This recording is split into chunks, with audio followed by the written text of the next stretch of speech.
Three,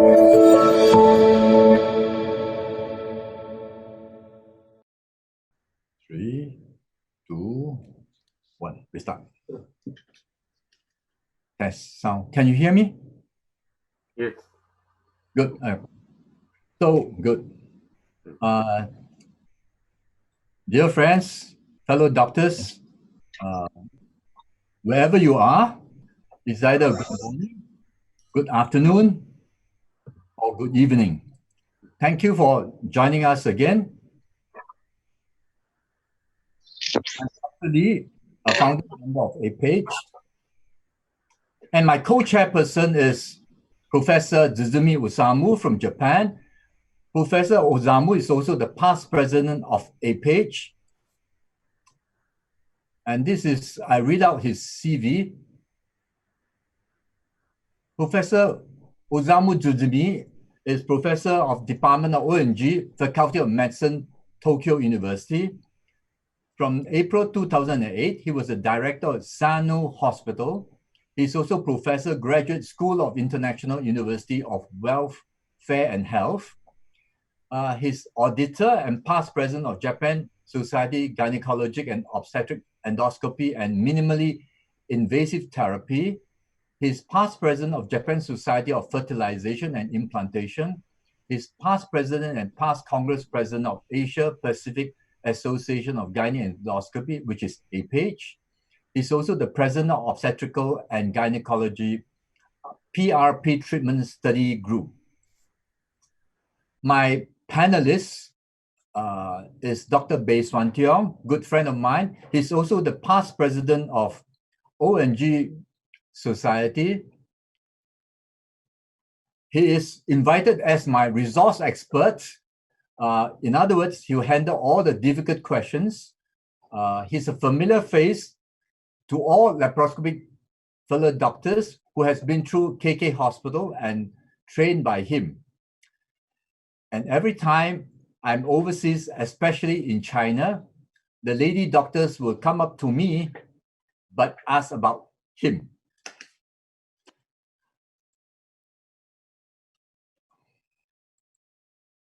Okay.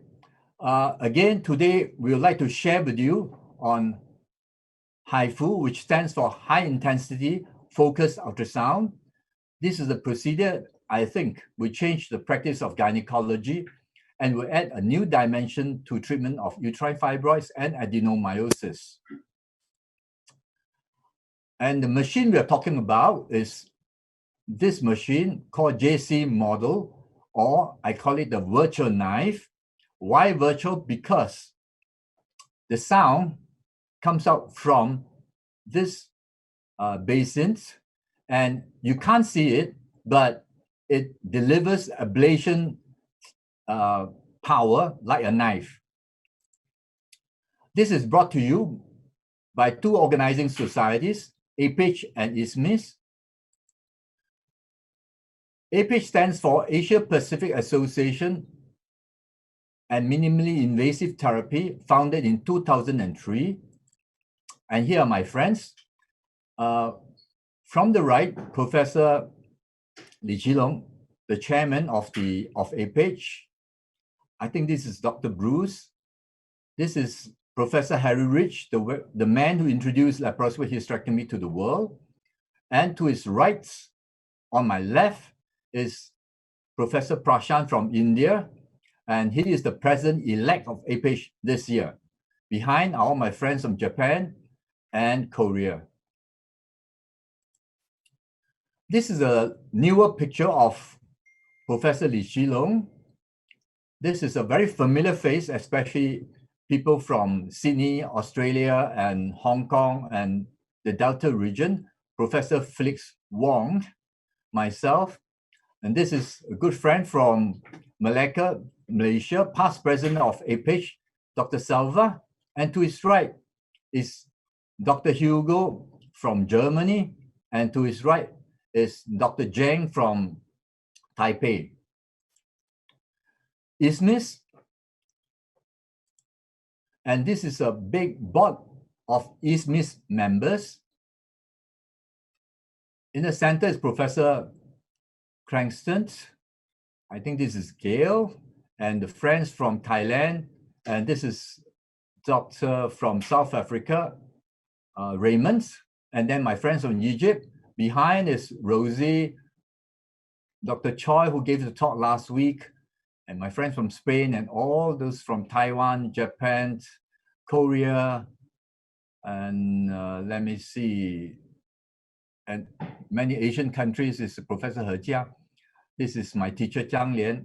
To his right is Professor Wang Zibiao, and then the rest are from Taiwan and China. It's a big board. Again, the highlight of this 4 webinars is we are talking about HIFU. And to just briefly explain, there are 2 types of HIFU in the world right now. One is MRI guided, which gives mainly a thermal energy, less ablative, versus ultrasound guided HIFU, which is more ablative. So there lies the difference. And afterwards, Professor Zhang Lian will explain the difference. But to me, the main difference is it is more efficient compared ultrasound guided HIFU to MRI guided HIFU. And what is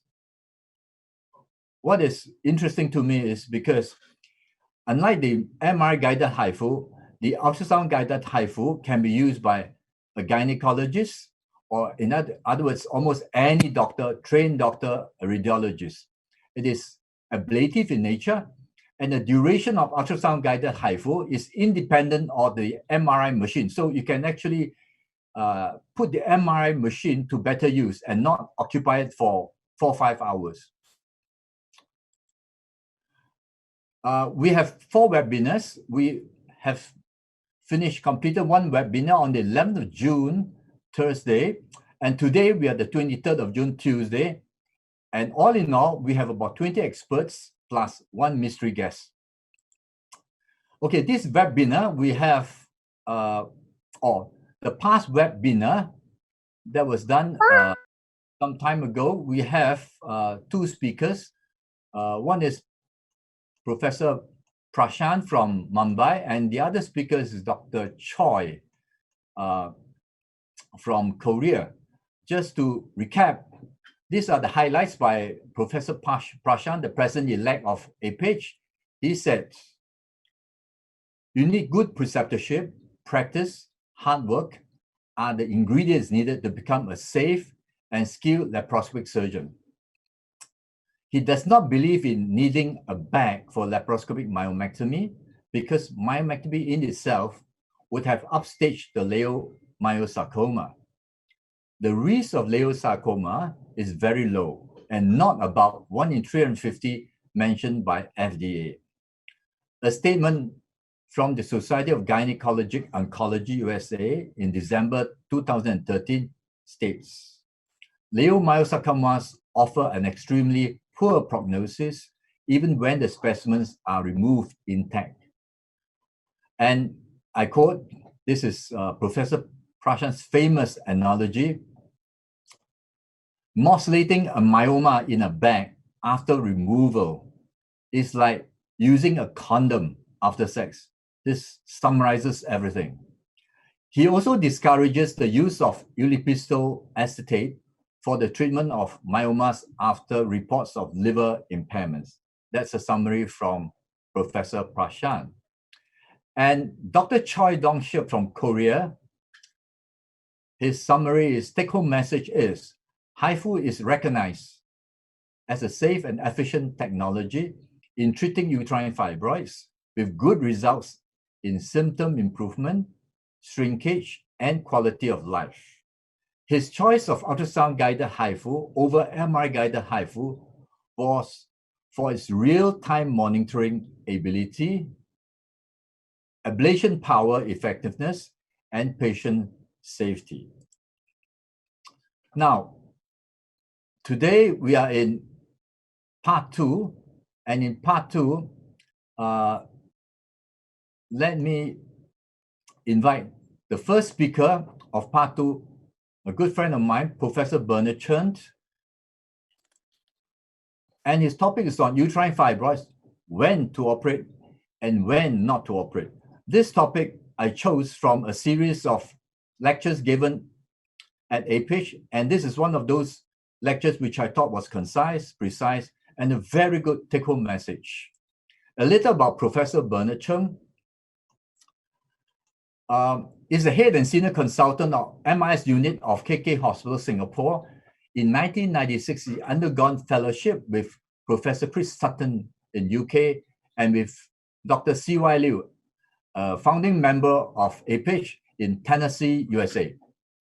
Associate Professor Chen's professional appointments include the following. He's Chairman, Division of ONG in KK Hospital from 2014 to 2019, which is just stepped down.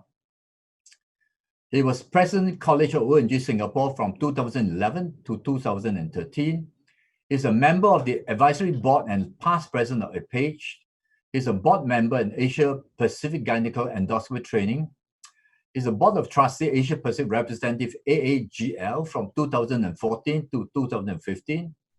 And in 2010, he organized the 11th APAGE Annual Congress in Singapore successfully, followed by equally well-received regional APAGE meetings in Singapore annually. Indeed, he has contributed tremendously to the advancement of MIS in Asia. Now, without further ado, I invite Professor Bernard Cheng, past president of APAGE, and his topic is uterine fibroids, when to operate and when not to operate. Over to you, Bernard. Right. Thank you, KY, for your very kind introductions. Can you all hear me clearly from my microphone? Okay. Good. Thank you.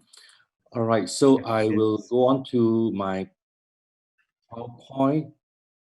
Just give me a second. Share screen.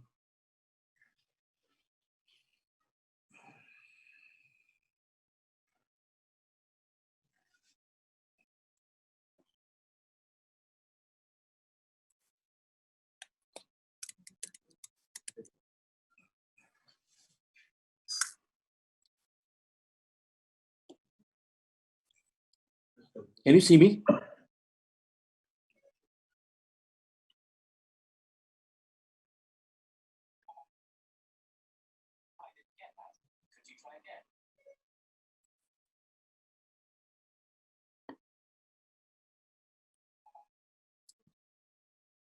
Can you see the PowerPoint?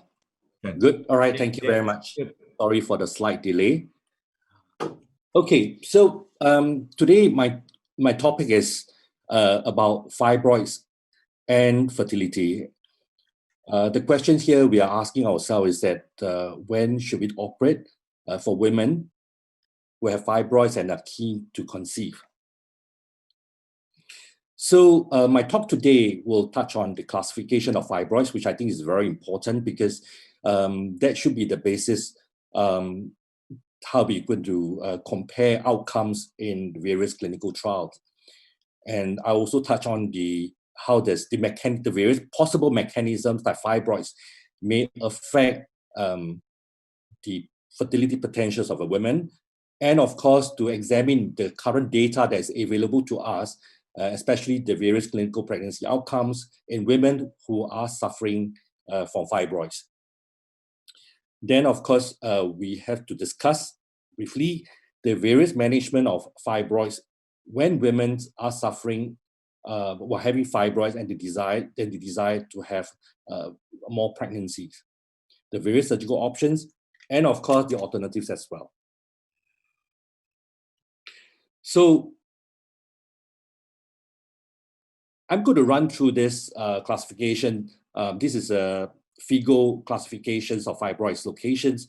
And of course, we are familiar that for type 0, type 1, we are essentially submucous fibroid. Type 2 are submucous fibroid, but there's a significant proportion in the intramural locations. Then type 3, type 4, and type 5 basically are located in the myometrium, all right? And the type 5 has a subserous extension. So the way that fibroids causes fertility issues are not fully understood. But in some instances, it is pretty obvious because huge fibroids, especially those located very close to the fallopian tube, can cause obstructions to the fallopian tube and thereby causing a fertility issue. And some authors believe that the presence of fibroids may alter the uterine contractions and the uterine peristalsis and therefore affecting implantation. And some authors feel that the changes in the implantation factors may affect the embryo implantation as well.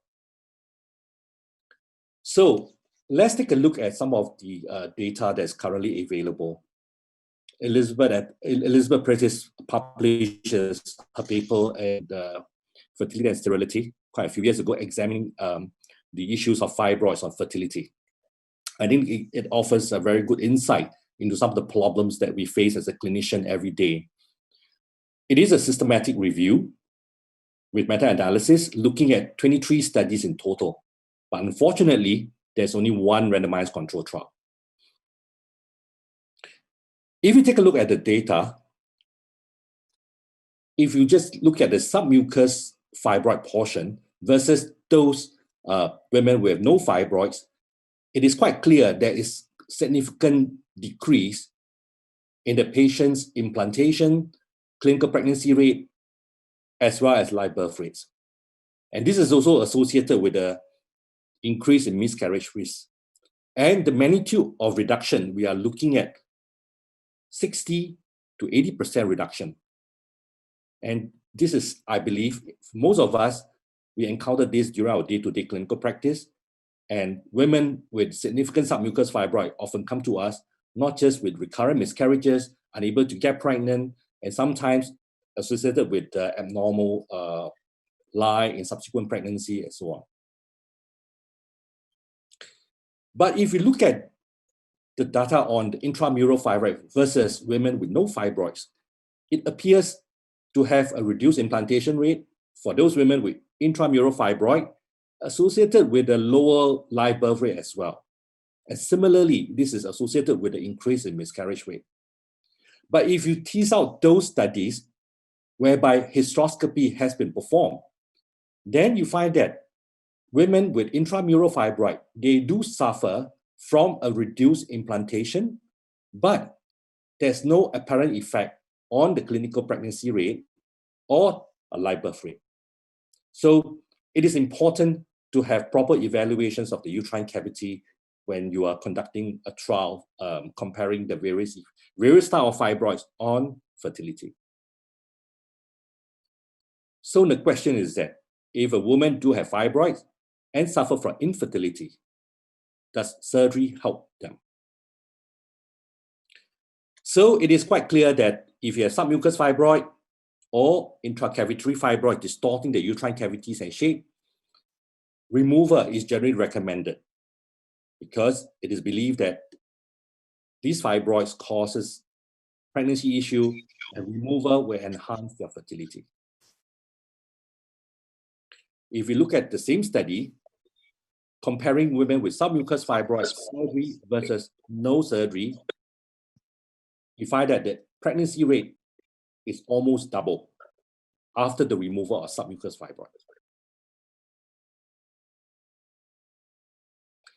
What about women with subserous fibroid? I think most of us will believe that there's no evidence that removing subserosal fibroids will improve fertility, pregnancy rate, or other obstetric outcomes. Of course, we do know that large fibroids in pregnancy can potentially undergo degeneration, etc., and causing pain. But itself is generally not believed to be a factor for infertility. But however, you may have to consider surgery if a hysterosalpingogram demonstrated occlusions of the tube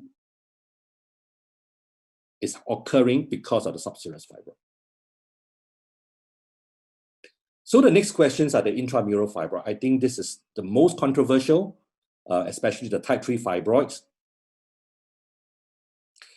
Now, we look at this paper, which again is a systematic review and meta-analysis published by Sankara from the Kaiser St. Thomas Hospital, NHS. This analysis included 90 observational studies comprising 6,000 over IVF cycles. And they found that patients with fibroids non-cavity distorting intramural fibroid is associated with the reductions of live birth rate by about 20%. And they are looking at a group of patients who are undergoing IVF treatments. And if they do have fibroids, they find that there's a reductions in the success of your IVF cycles. Then the next paper published by Lian from the Chongqing University examined the effect of type 3 fibroids on IVF again. This is a retrospective study. And they found that if there is an intramural fibroid of larger than 2 centimeters, the patient will have a lower chance of having a successful implantation, a lower chance of having a clinical pregnancy, and a lower live birth rate. But there's no associated increase in the miscarriage rate. And this paper again examined the effect of a fibroid size on the mechanism of a fibroid causing fertility chances. And it reported that the live birth rate in women who have 2 fibroids or more, or if the fibroid size is more than 3 centimeters, the patient will have a reduced chance of a successful pregnancy. But the problem is that if we do look at the various data that's available to us, they are derived from studies, mostly heterogeneous. The numbers from some of these studies are very small and underpowered, and most are descriptive studies. And very often, the intra-cavity assessments were not performed. Most of the fibroid locations were reported based on the ultrasound examination. And we all know that ultrasound may not accurately report and localize some of the fibroids, especially with some mucus extension.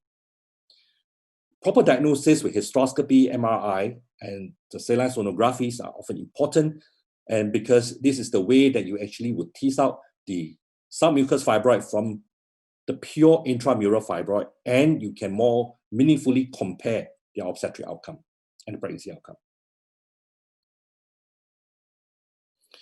So, even if you do believe some of the data that's currently present, that intramural fibroids can affect their pregnancy, the next question is that by performing surgery, or in this case, we are looking at performing myomectomy, reverse that trend. Can surgery improve their pregnancy after they have gone through it? This is a single center studies in Cleveland against the retrospective studies over a long period of time, 10 years.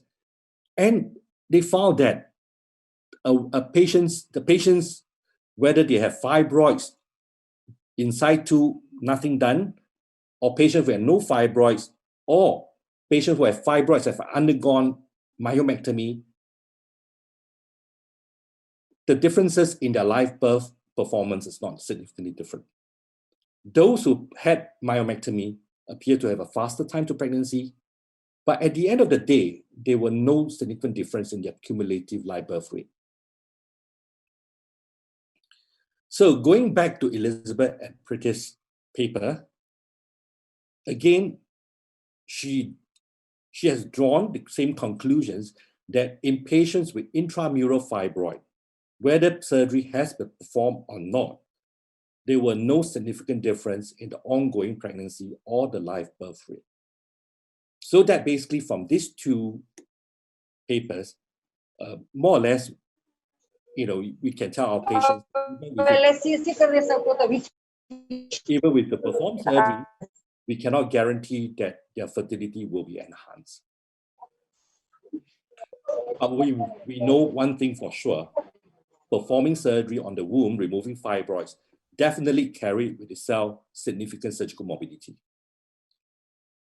We're all familiar with the postoperative adhesion formation. It can give rise to pain, it can cause obstruction to the fallopian tube, and more fearful, of course, is the risk of uterine rupture. Because when the cavity is breached, there's a risk that the uterine scar will give way. These are some examples, some of the papers were showing the chances of patient developing postoperative adhesions after myomectomy, and we are easily looking at 50 to 70% chance of adhesion formation And of course, associated with that, the subsequent possible complications such as colic or even intestinal obstruction. Then if you do examine the risk of uterine rupture, and we can conclude that the risk of a woman who had myomectomy before has a chance of her uterus rupturing of 1.5% even before the onset of labor, and intrapartum, the risk again is 0.5%. And if you add these two together, that means that the patient will have to face a risk of uterine rupture either antenatally or intrapartumly up to 2 to 3% possibility. And that's the reason why it is not surprised that ASRM has made very few conclusive recommendations on the management of fibroids in patients relating to fertility. If you look at it, under grade B recommendation, essentially it says that submucous fibroid should be removed by hysteroscopic myomectomy, and it shows that that will improve clinical pregnancy rate. But if you look at others, in terms of the possibility of intramural fibroid affecting pregnancy, surgery removing intramural fibroid to enhance pregnancy, did not receive any significant data support or evidence support. So then, if you think that a submucous fibroid 0, 1, or type 2 surgery is useful, then what are the challenges we face? The surgical approach to this group of fibroid logically should be performed via hysteroscope, because that will protect the myometrium without causing a hole in the myometrium and therefore the risk of uterine rupture. But of course, if you have fibroids which are larger, and especially the type 2 to type 5 extending to the subserous surface, and this fibroid perhaps may have to be removed laparoscopically or via open myomectomy.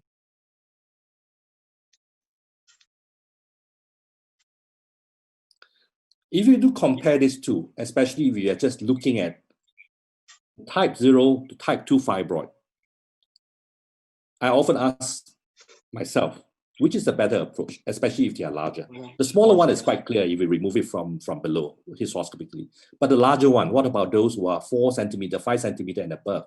And especially they are type 2, perhaps only part of it is in the submucous cavity, the submucous location, and the bulk of it is in the myometrium. Which is the better approach? If you look at it, hysteroscopic myomectomy, advantage, as I mentioned, uterine cavity not breached, less damage to the integrity and the strength of the uterine musculature, and you don't have to worry so much about uterine rupture. But if you have a large fibroid, when you resect a large submucous fibroid, 4 centimeter, 5 centimeter, you can imagine large amount of endometrium will be removed as well. And then what are you faced with? So yes, on one hand, we know that by removing the submucous fibroid will improve the fertility. But now you are to face another challenge then. What about the intrauterine adhesion formation, Asherman syndrome? So on one hand, you think that removing the fibroid may improve fertility because improve implantation, etc. But at the same time, if you end up with the intrauterine adhesion formation, especially if you're talking about larger fibroid, you are going to neutralize all the benefit of surgery. Laparoscopic myomectomy, better, right? In that case, let's say a 5 centimeter, 5 fibroid, you were able to protect the endometrial lining. You're able to preserve that. Therefore, there will be less problem of Asherman syndromes, intrauterine adhesion formation. But then you are trading it for what? You are trading for a weakened uterine musculature and an increased risk of uterine rupture when she does get pregnant. So in conclusion, among the various locations, intramural fibroid, it is the most challenging. Submucous fibroid is clearer, removal does improve fertility outcome.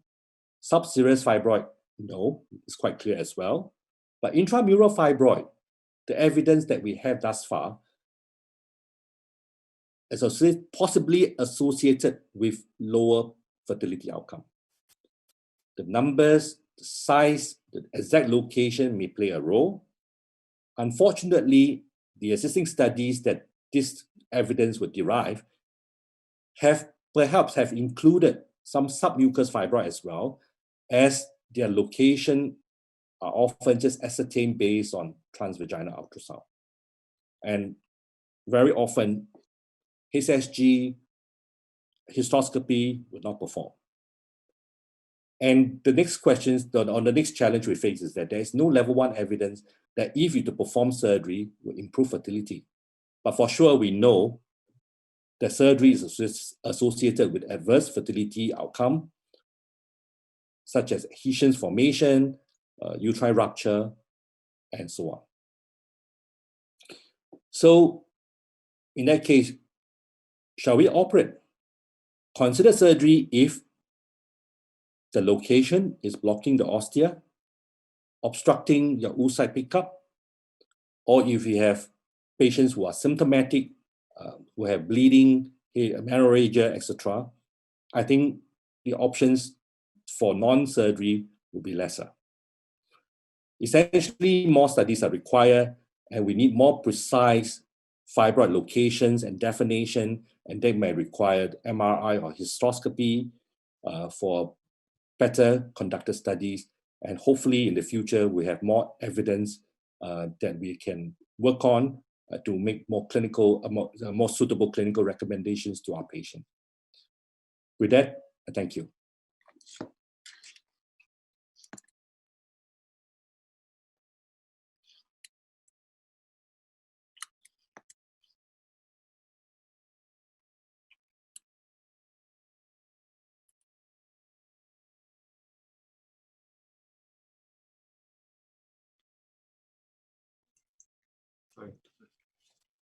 Can you hear me?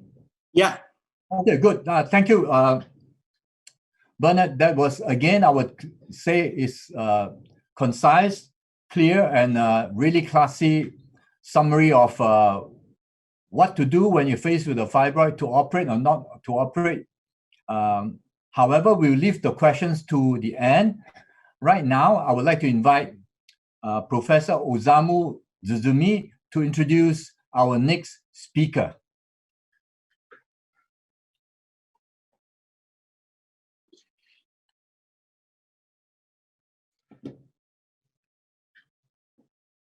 Professor Zuzumi, you have to on your microphone. Yes. Okay. So thank you for inviting me for this interesting meeting. And it's my great pleasure to introduce next speaker, Dr. Ben Suan Tiong from Singapore. And can you tell me the file? Yeah. Oh, Can hear you. good evening. And yeah. May I introduce Dr. There? This one? Or can you QED? Do you have this? Yes, file? I have. Yes, I have. You want it on a PowerPoint, is it? So will you open the? Oh, thank you. Yeah. Okay. Today, an update on complications of laparoscopic myomectomy is the title of the talk. And maybe next slide, yeah.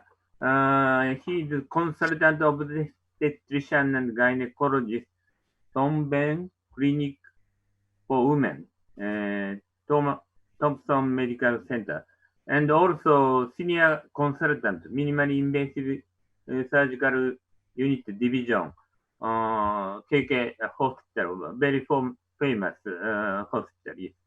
And visiting consultant OBGY Singapore General Hospital, and chairman Singapore OG Group. And his training is in minimal invasive surgery in 1996. Professor Kenneth Hatch, Department of OBGY, University of Arizona, USA, and also C.Y. Liu, Tennessee, and James Daniel, Nashville, USA, and President of OBGY Society of Singapore, 2007 through 2009. So I'm looking forward hearing an update of complications of laparoscopic myomectomy from Dr. Ben Suan Tiong. Thank you, Professor Suzumi.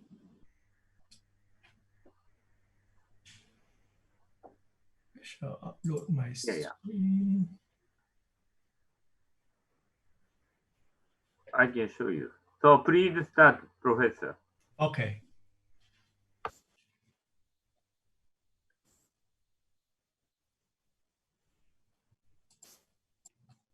Can you see my slides?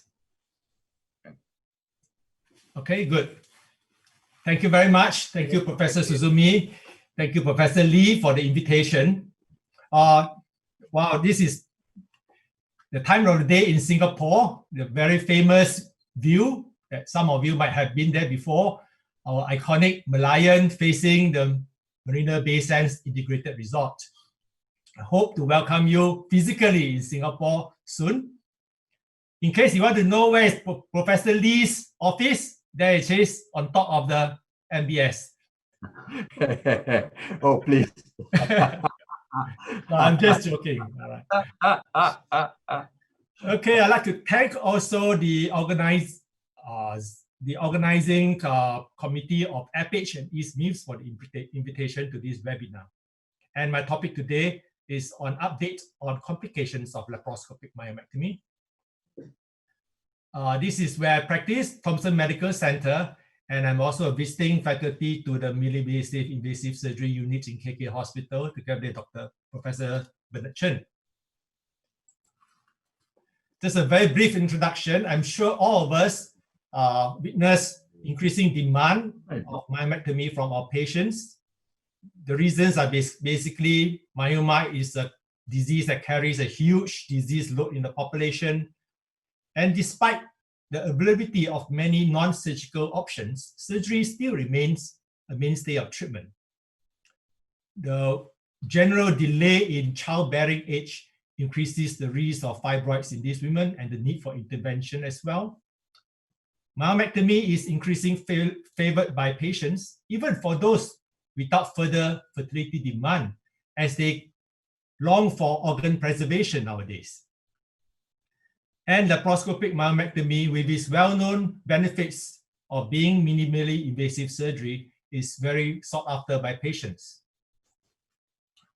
Just to illustrate my point, comparing the 2 years of statistics from USA, 2011 to 2015, we can see the colored portion of the chart that myomectomy has increased together with the endoscopic approach, being hysteroscopic and laparoscopic myomectomy. It's estimated about 34 to 40,000 of myomectomies per year in USA. A similar trend can be observed in UK. My lecture today will divide into 3 portions. We shall just very briefly revisit the list of complications and spend a bit of time to identify the limitations and specific problems associated with this procedure, and at the same time to discuss the recommendations and solutions. I'm sure the list of adverse events or complications in this table is very familiar to all of us. It reflects the general complications that we can tell the patient for every laparoscopic procedures. However, we are more interested in those that is perhaps more specifically associated with laparoscopic myomectomy. And in the interest of time, I'm basically going to concentrate on 3 areas, namely hemorrhage, uterine rupture, and undiagnosed sarcoma. This is an estimated range of incidents.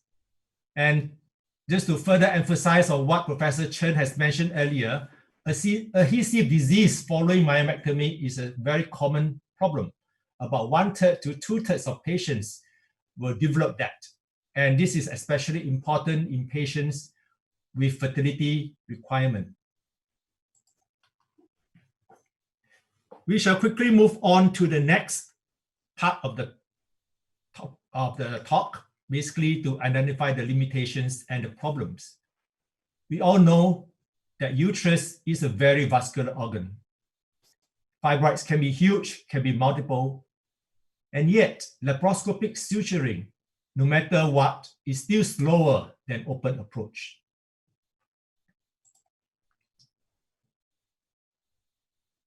It's important to repair the defects of the myometrium well after enucleation of the myoma to achieve three objectives, in fact. Number one, to stop the bleeding effectively and quickly. Number two, so that the myometrium can heal strongly and preferably without much adhesions. Failing to do so will, number one, lead to uncontrolled hemorrhage.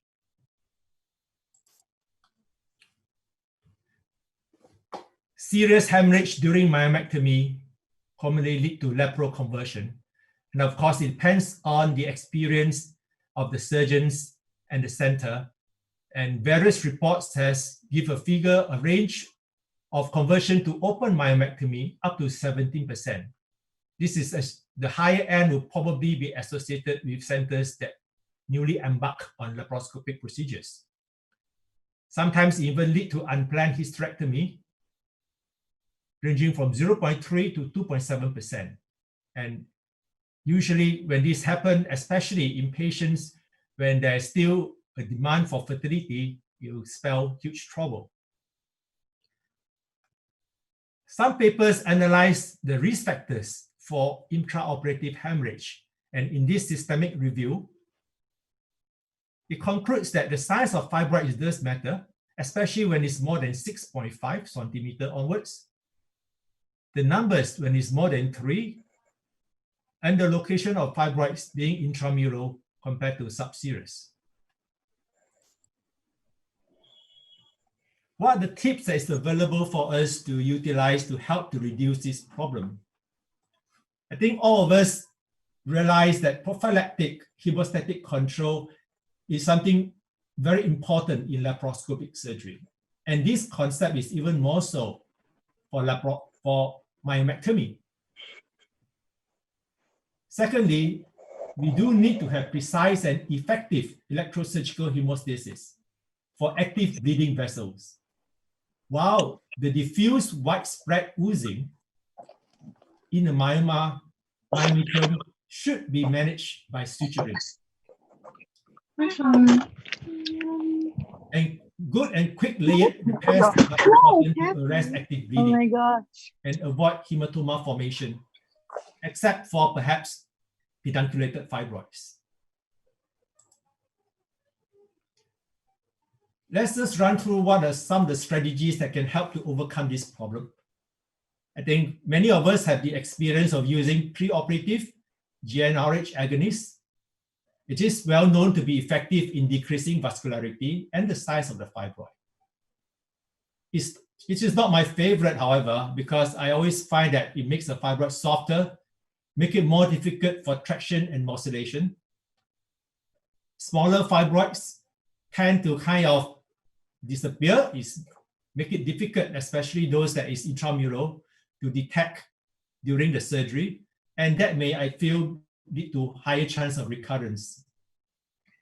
And of course, we need to give it a couple of months before the operation to expect a shrinkage of about 30 to 50%. It is, however, useful for patient who is anemia because it helps to reduce the bleeding and allow time for the hemoglobin to build up. Ulipristal acetate or ASMIR, 5 mg daily, has also been shown to be able to produce similar effect. However, the drug has been temporarily suspended due to its associated liver toxicity. This is an old paper published in 2009, a complete review of all the strategies that is available to help to reduce hemorrhage during myomectomy. So these are the methods that they review. And there's a list of fantastic 5, I call it. Namely, these 5 agents seems to be the most effective. Pericervical tourniquet is the most effective of all, but however, its usage in laparoscopic surgery is probably quite limited. The next best thing will be the vasopressin. And in countries where this drug is available, I believe it's very commonly used because it does help a lot in reducing intraoperative bleeding and allow us to tackle fibroids that are huge and multiple. Some intraoperative techniques is also useful. Uterine artery occlusion as its origin is particularly useful when you're dealing with very big fibroids, as this can be very vascular. As you can see, this is a huge, this is a huge blood vessels, uterine vessels. However, this is a complicated procedure and should be only performed by experienced hands because by itself can lead to severe complications as well. Professor Prashant did mention about in his earlier lecture about the choice of uterine incisions, whether vertical or transverse. I concur with him that a horizontal incision is perhaps better. And if you look at the architecture of the uterine vasculature, it makes sense that a transverse parallel incisions to the vessels would reduce the number of blood vessels that you will sever when you cut through it.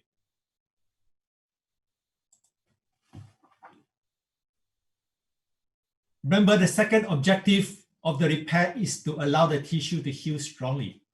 Hence, we should avoid overzealous electrosurgery as this will lead to tissue necrosis and poor tissue healing.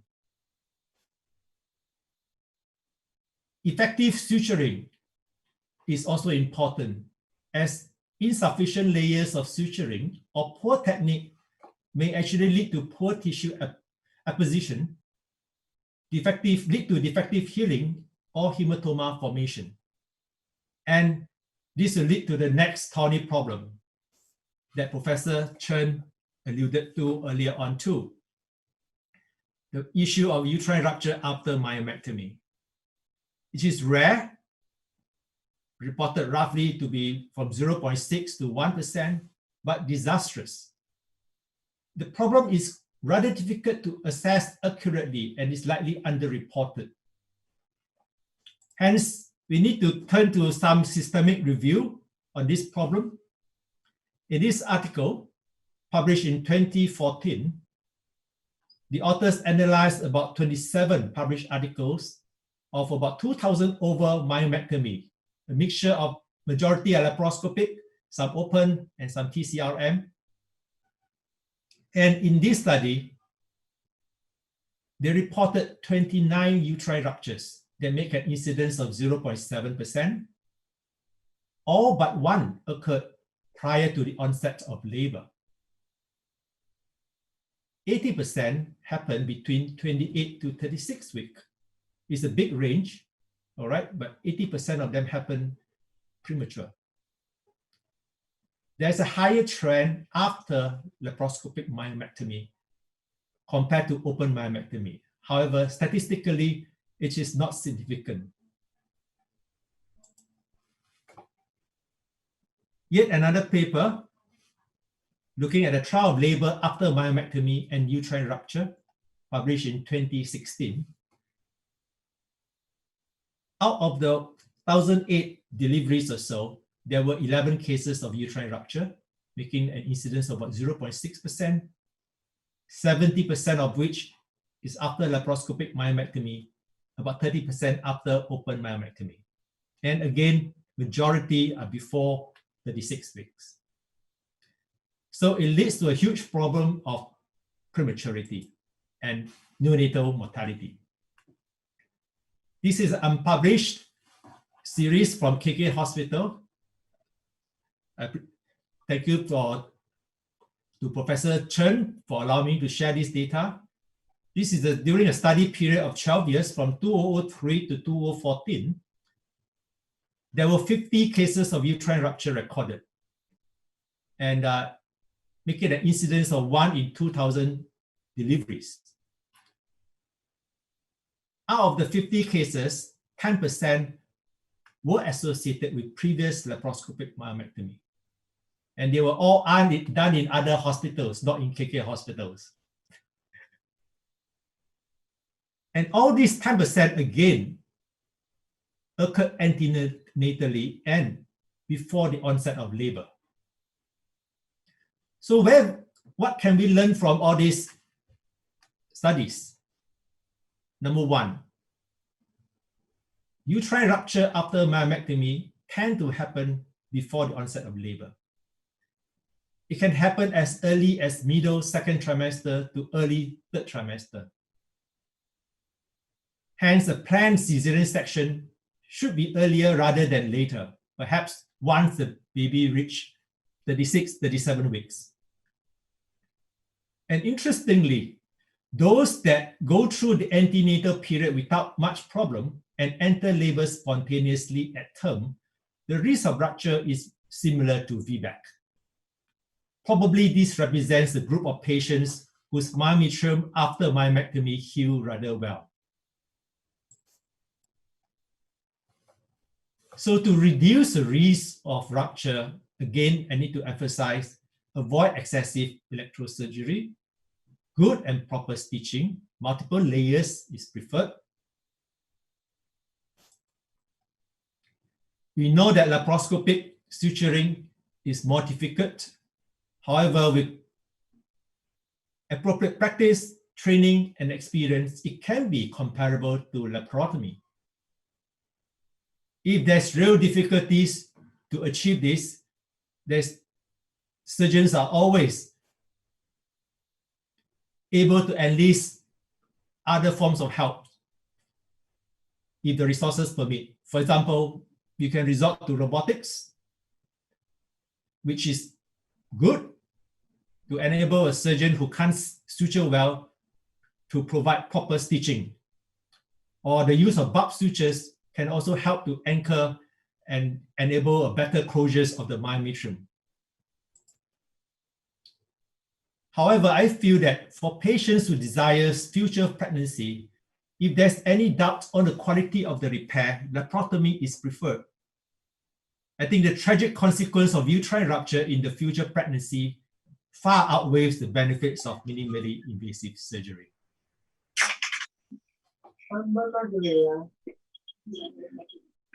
As I was doing literature search in preparation for this topic, however, I come across some interesting anecdotal evidence of repairing the ruptured womb when it happened as early as 21 weeks or 15 weeks. And as long as the baby was still okay at that time, despite the massive hemoperitoneum or the rupture, repair of the womb helped to actually delay the delivery of the baby up to about 10 to 12 weeks later. Hence, it brings a pre-viable fetus to a viable fetus. So this is something that you may want to consider if unfortunately there's such a case landed on your desk.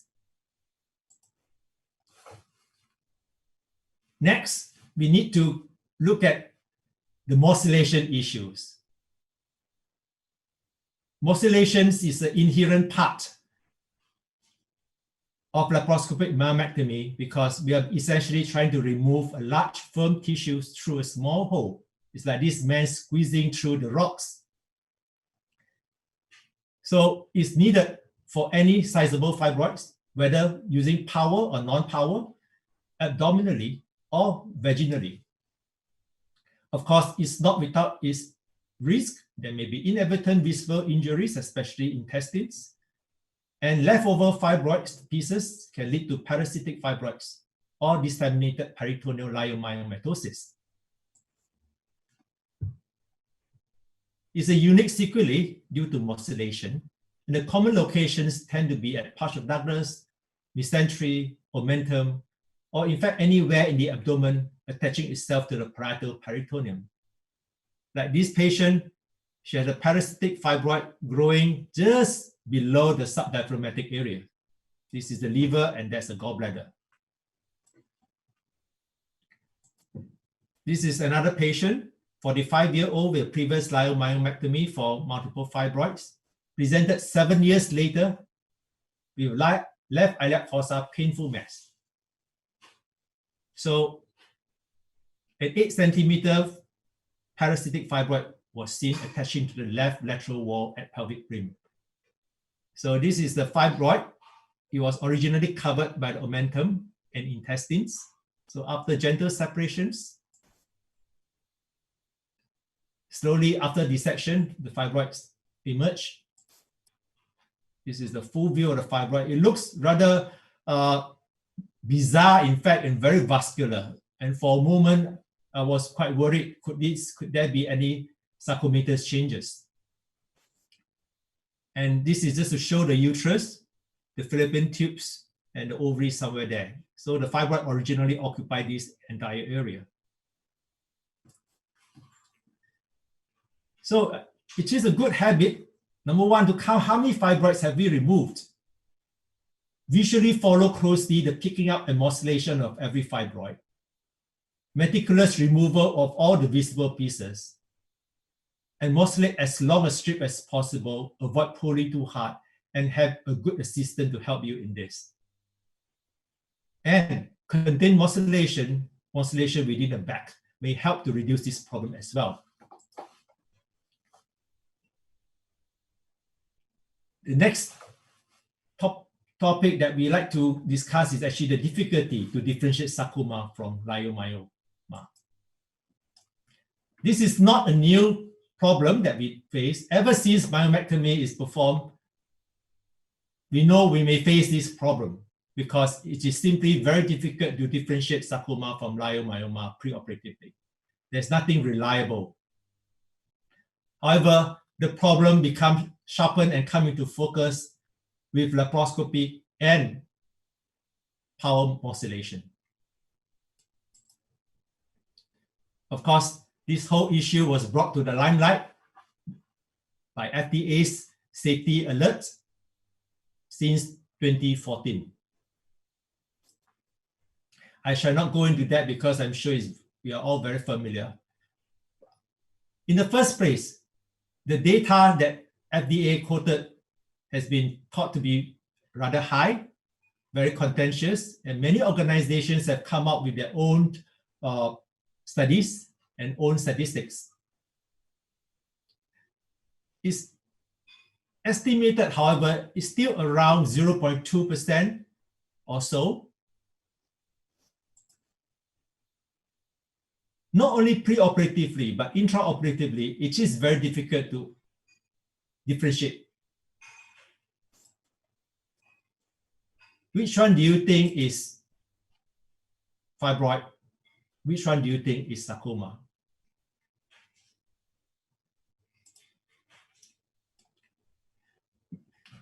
We need to base on some parameters to help us to further that, to try to exclude sarcoma, although it's not very successful. We know that most of the time, sarcoma rarely happen before the age of 40. Of course, this is not foolproof. The clinical presentation is not really helpful. Patients with some risk factors, these are the common risk factors that is cited, but they are very rare stuff. Ultrasound features, MRI features are not exactly very predictive. There's been some tests on LDH isoenzyme 3 and are supposed to help in the detection. And endometrial biopsy, right, has been thought to be able to help to diagnose sarcoma in 38 to 66%, especially in women with abnormal uterine bleeding.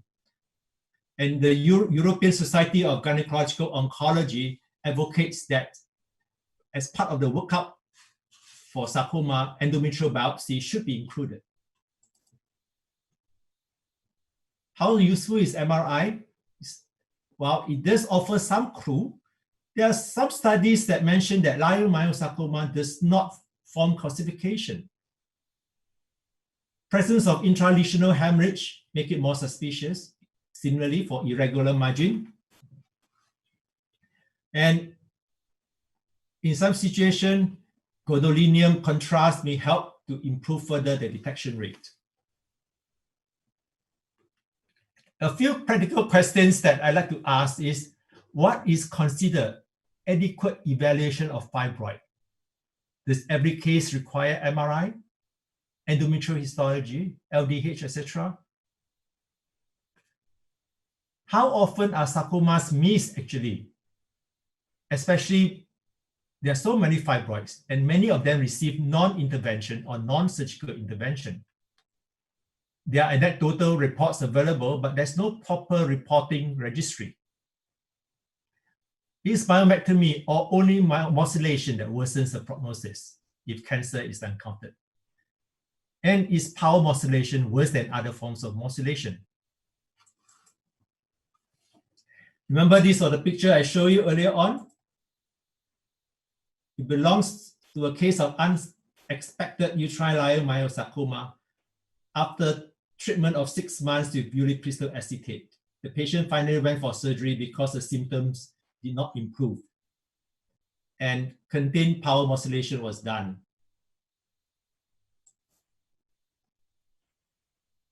So power mosulator, is it a necessary evil?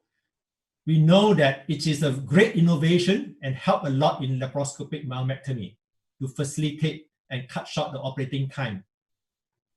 However, it is associated with disseminating malignant cells and worsen of prognosis. You may argue that there's no prospective, well-designed data to confirm this, but however, multiple retrospective cohort studies, etc., do support this. It disseminates benign diseases too, as we mentioned earlier, risk of inadvertent injuries to other organs. However, I think this is operator dependent, and disruption of pathology specimen. Because without this, the alternative would be either laparotomy, mini laparotomy, vaginal or colposcopy extraction, or using scalpel or Caesar mosylation. This is an interesting study published by the Agency for Health Care Research and Quality in 2017, where they look at 24 studies and analyzed 384 leiomyosarcoma. And with statistical modeling, they try to correlate mosylation method to the 5-year survival rate. And they find that when there's no mosylation done at all, 5-year survival rate is 60%. When you use scalpel to mosylate, not much difference. But when power mosylation is used, it dropped by half to 30%. Of course, all these data provide a feeding frenzy for the lawyers, especially in the United States. This year in February, FDA kind of updates its advisory. It recommends performing contained mosylation in women when laparoscopic power mosylation is used. And this position is also adopted by ACOG, AAGL, and Society of Gynecologists Oncologists. So that leaves us with 4 groups of gynecologists. One would perhaps perform laparotomy for all patients that require myomectomy. Another group of patients that would just do as what they have been doing without any change in the practice. That means they'll do myomect, they'll mosylate everything as usual. Or those that do selective mosylation only for perhaps the so-called low-risk group for leiomyosarcoma, those that is below 40-year-old or 50-year-old, depending on the threshold. Or another group that will perform mosylation in back for all cases. There are a couple of these containment modulation bags available in the market, depending on which country you are. So far, Pneumolinear from Olympus is the only one that is FDA approved. However, this system, although is smart, but it's probably more designed for single incision laparoscopy because you require a 2.5 centimeter incision to insert the system and to utilize it. With a 2.5 centimeter incision, I think we could do this. Put the fibroid in with the bag and use the scalpel modulation quite effectively and quickly. In Singapore, this is one of my cases, patient multiple fibroid. The only bag that is available to us is more safe.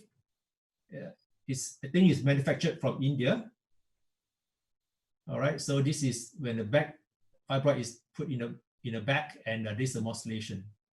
This is the marking of the bag.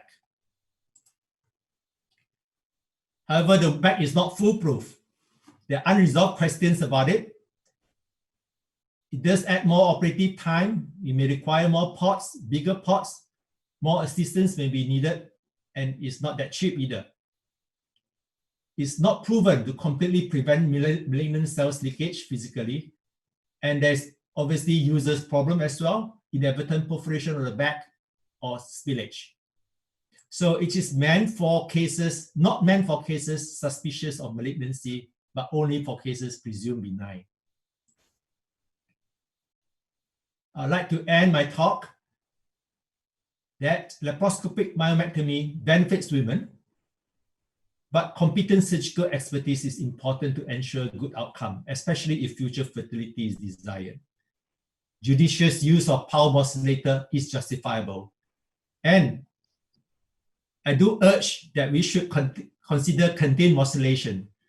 Well, because this may further reduce the risk to patients as well as some medical legal problem to the surgeons.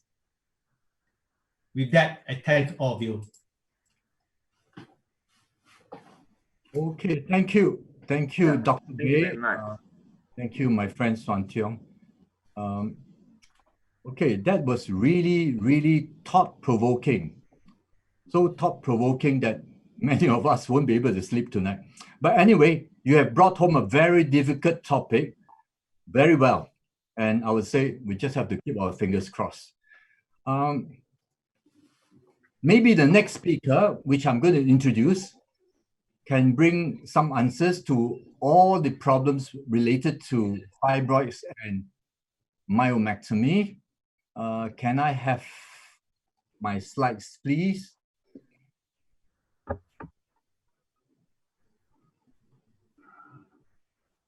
Next one. Okay. Here I have, before I introduce the next speaker, I have to let you have a look at this map of Asia, which features China in the center. And we are talking about a place called Chongqing, which appears like as a dot on this map. But if I choose another map, okay. Chongqing is the arrow here, is actually a province which they call municipality, meaning it has its own governance and corporate structure. Now, if I take away all these colors and look at it this way, it is actually not a small place. It's really a very huge area, as big as Taiwan and even South Korea, bigger than Hong Kong and of course Hainan Dao. Now, before I stepped foot onto Chongqing, I was very scared because my first time there was a few years ago. I thought it's still a very laid-back place, still backward, which toiletries, toilet facilities are limited. Maybe I can't find the food I liked, and I heard that they don't have motorized boats and they have to pull the boats by labor, manpower. up the rivers, and sometimes upstreams you get very strong young men, almost naked, because they're always wet pulling the boat. So that was my fear before I touched down into Chongqing. But when I arrived, it was really, really a culture shock. Something which I always said is Chinese wisdom or Chinese humility. Hide your strength and bide your time. And once I landed, this is the Chongqing I saw.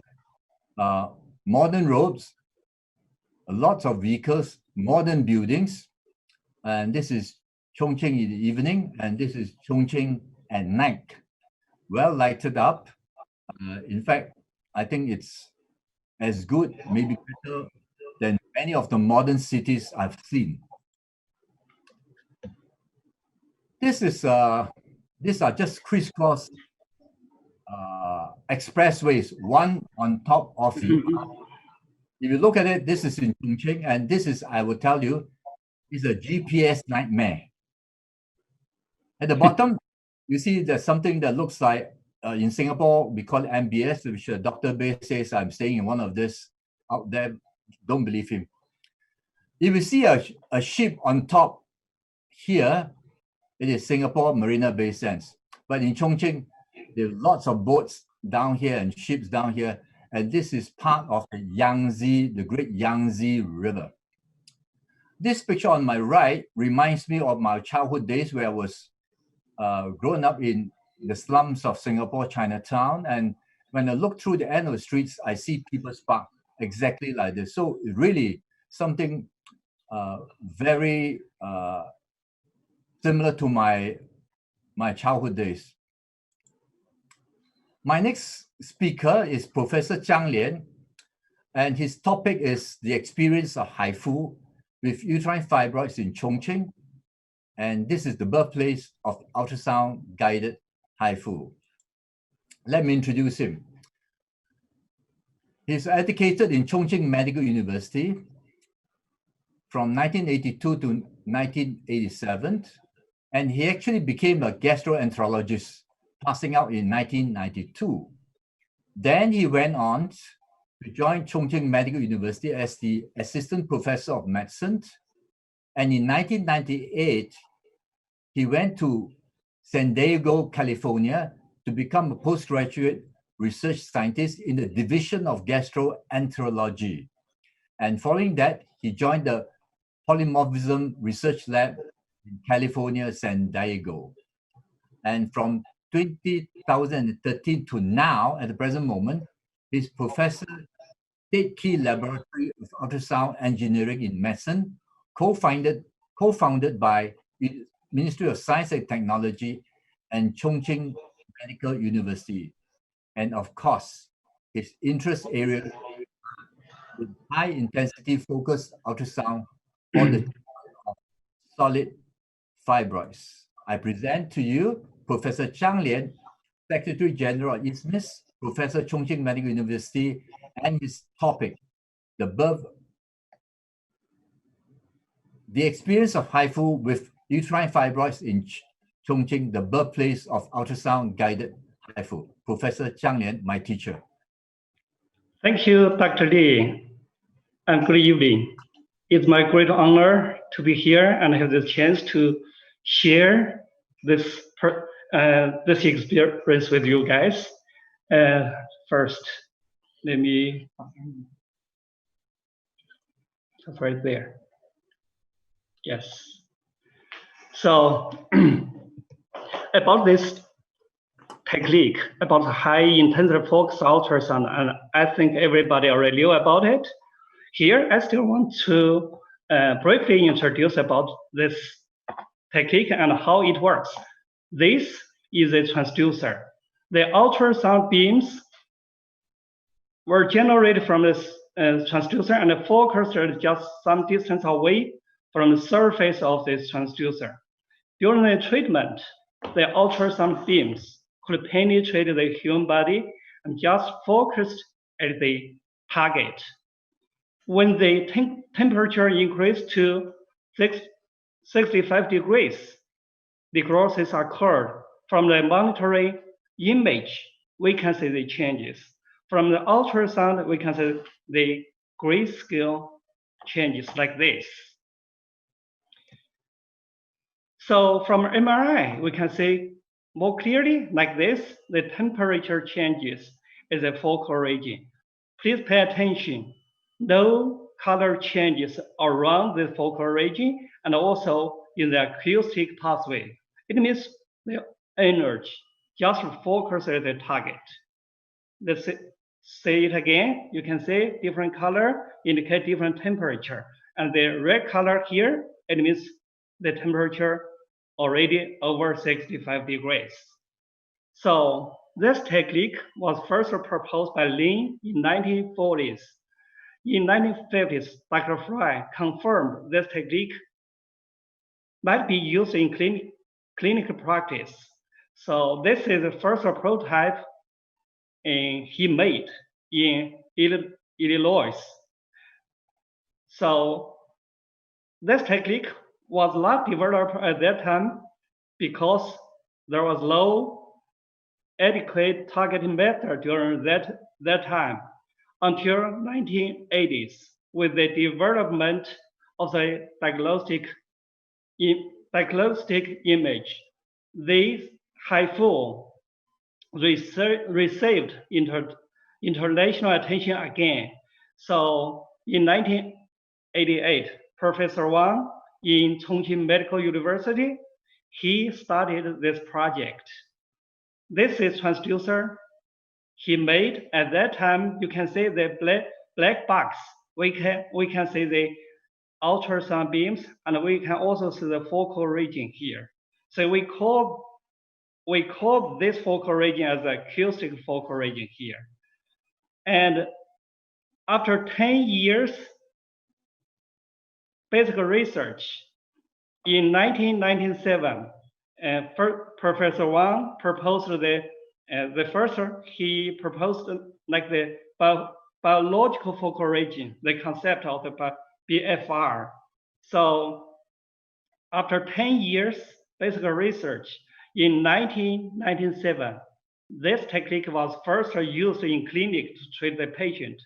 This was the first patient in the whole wide world we treated using high intensity focused ultrasound. This patient was 17 years old at that time with osteosarcoma. You can see that before the SPECT CT shows a tumor here. Here is after. So the treatment was successful. Since that time, ultrasound-guided HIFU was used to treat different types of solid tumors, like liver cancer, pancreatic cancer, also kidney cancer, and bone tumors, and also others, of course, uterine fibroids, and also adenomyosis. So in 2004, the US FDA approved using MR-guided focused ultrasound surgery to treat uterine fibroids. Now, there are two types HIFU system available in the market. One, like we said, is the ultrasound-guided HIFU. Another type, MRI-guided HIFU. So in our university, we have both.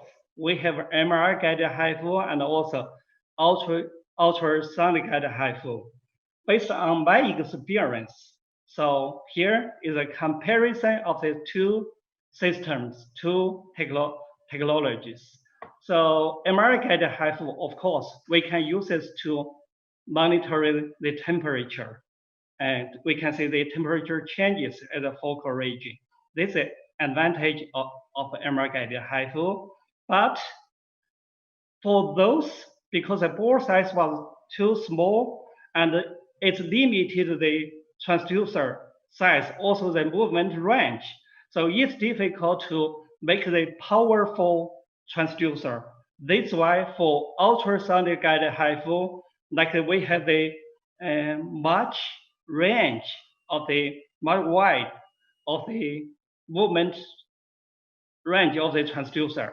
Of course, it's easy for us to position the patient during the treatment, and also the treatment time and also the room time is much less.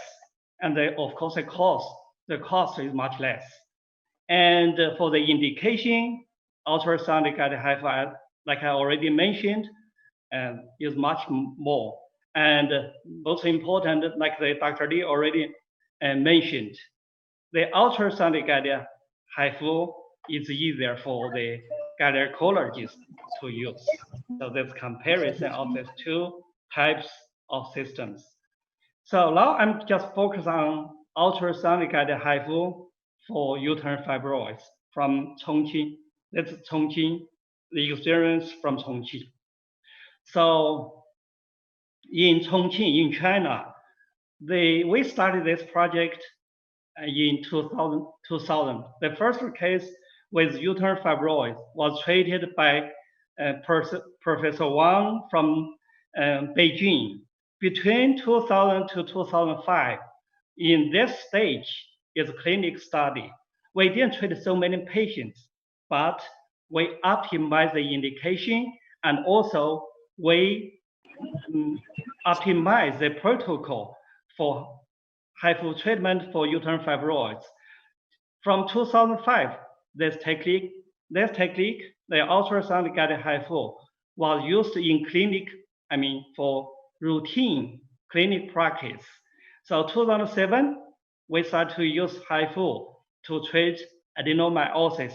Now, we also, in China, the gynecologists, they use ultrasonic guided HIFU to treat different diseases, even like blind diseases of the uterus, and also other indications. So now I just want to share you the experience at the beginning. Like after the clinic studies, 2006, we use this technique to treat patients in clinic routine practice. So between 2006 and 2009, in our center, we treated 757 patients. Like they have the solitary uterine fibroids and also multiple uterine fibroids. This is the baseline characteristics of this patient with uterine fibroids. And you can see the age. They are young. Actually, average age of this patient is 38 years old. And we treat a different type of the uterine fibroids. That's submucosal fibroids and intramural fibroids, and also subseral fibroids. The lung perfused volume ratio achieved in this stage was over 80%. So you can see the symptoms improvement because during this time, we tried our best to follow up every case, and always, like the MRI was free at this time. So that's why we get very good data. So you can see this before the symptom severity score is almost 60 points. And 3 months later, after HIFU treatment, the symptoms improved. And like you can see, these symptoms improved, sustained for 3 years old. At the end of the 3 years, we will follow up stopped. So here you can see the volume of the fibroid. This before. Here, 3 months, 6 months, and here 3 years after HIFU. So you can see the shrinkage rate from this line. At the end of the 3 years, the shrinkage rate is almost 90%. So this before, like this case, this patient had multiple uterine fibroids. You can see MRI shows like the contrasting the perfusion of this fibroids, and you can see the small one and also the bigger one. This patient had symptoms, so she didn't want to go to surgery. But when they have HIFU, we treated this patient with the ultrasonic guided HIFU. This is one day after HIFU treatment. you can see this, just this section, this slice, there are 5 fibroids. This one and this one here, and here, very small one here. All these were treated by HIFU. So all completely ablated. Here is 4 months after that. You can see the shape of the uterus was much better, more beautiful than before. And also the treated fibroids almost disappeared, all of them. Only we saw this one, a small part of the tumor, treated tumor still there, almost gone. So this shows how it changes because it's a non-invasive. We didn't move the fibroids out, but after treatment, the tumor get shrink and also disappeared in some time after treatment. So you may ask if about the reintervention rate. Here is a study from the US, Stewart, and probably you guys already knew about her. And she performed a study like this figure. You can see this is about probability of the reintervention. And this is a lung perfused volume ratio. Here you can say if the lung perfused volume ratio over 70% and the 2 years recurrence rate just around 10%.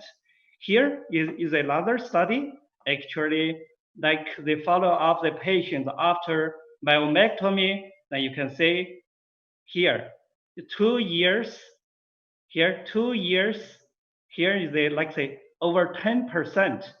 After myomectomy, after the patient has 2 years, like they had a 10% reintervention rate.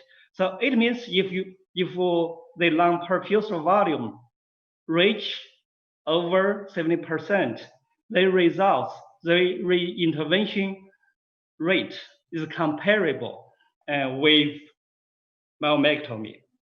Here is another. We can see this table. This is from National Institute for Health and Clinical Excellence of UK. They presented this data 2011. You can see this result, of course, from after MRI-guided focused ultrasound surgery.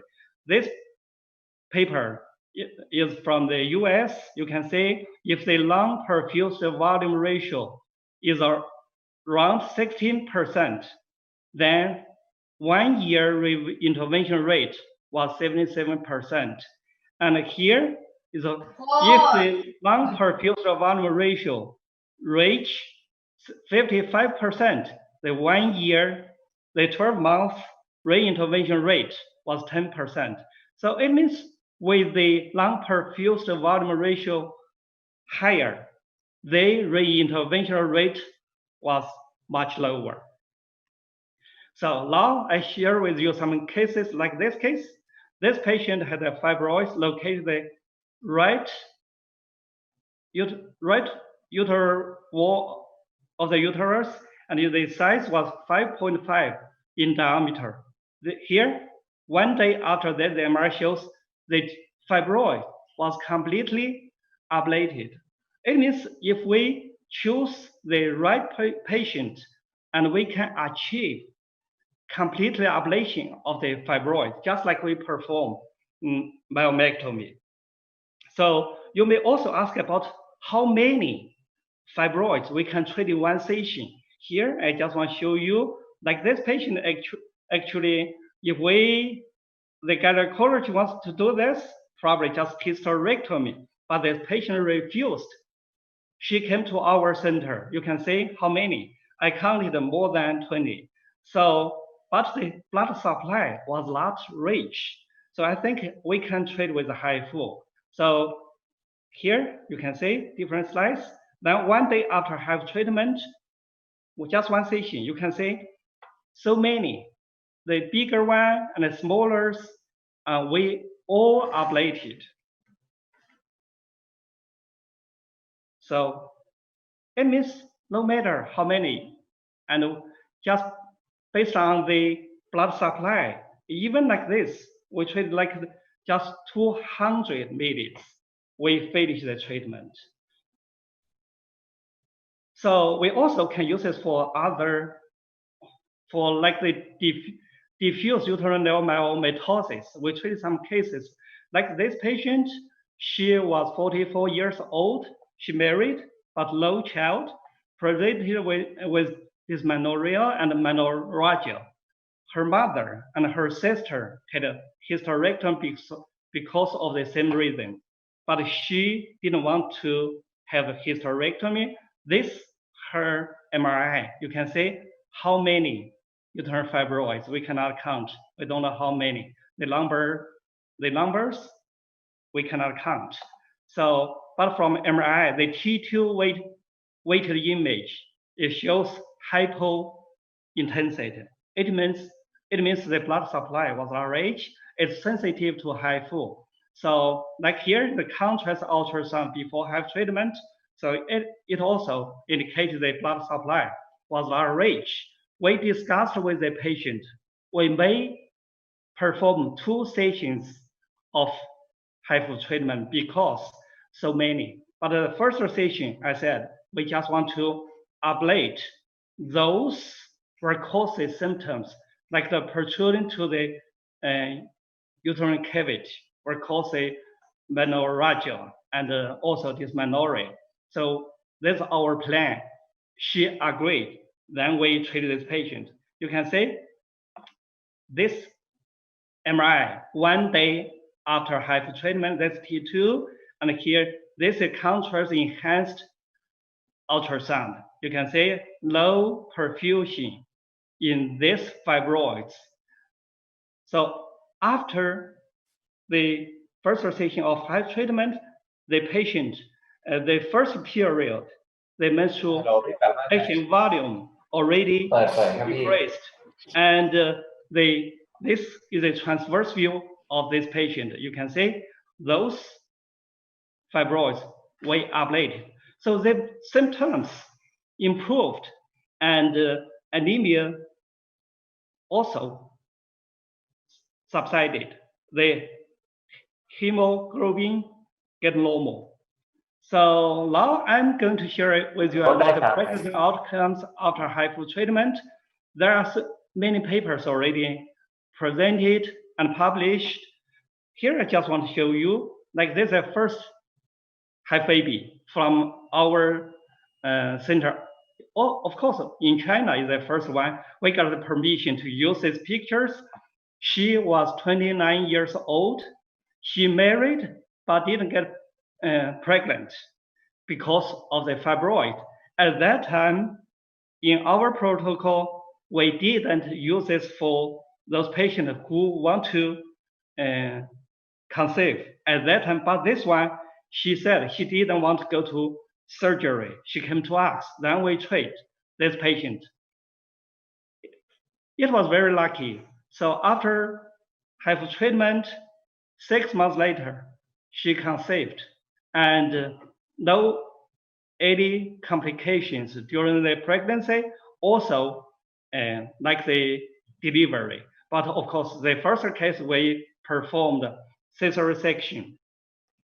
Now, I just want to show you why HIFU can use to treat the patients who want to get babies in the future. Like this is the case with multiple uterine fibroids. And you can see from this, there are so many in here, at least I think 9 in this slice. Here.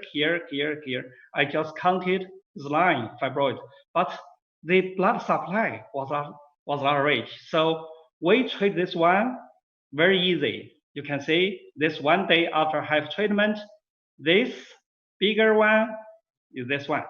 And this smaller here and here, yes, just like this. All of this we completed. Just pay attention to this image. Here is a endometrium, no damage. And you can see the fibroids, the tissue between the fibroids, the perfusion was normal, no damage. So for those like this, even multiple uterine fibroids, we can precisely ablate the fibroid without damage to the tissues between the fibroids. It means the conceived time should be much shorter than myomectomy. This patient actually we treated 2013, and you can see the conceived time just 1 month after HIFU. Actually, we told her just wait for 6 months at least, but she thought she didn't get pregnant before, so then she didn't do anything, then conceived. But it was very lucky. So during she delivered a baby 8 terms during the pregnancy, and also they didn't have any complication. Here is another case we treated in 2011. This patient had a submucosal fibroid. You can see from here, she had symptoms. The menstruation volume was large, and we ablated this fibroid. You can see contrast ultrasound. This T2, here contrast ultrasound image. The contrast enhanced MRI. The fibroid was completely ablated.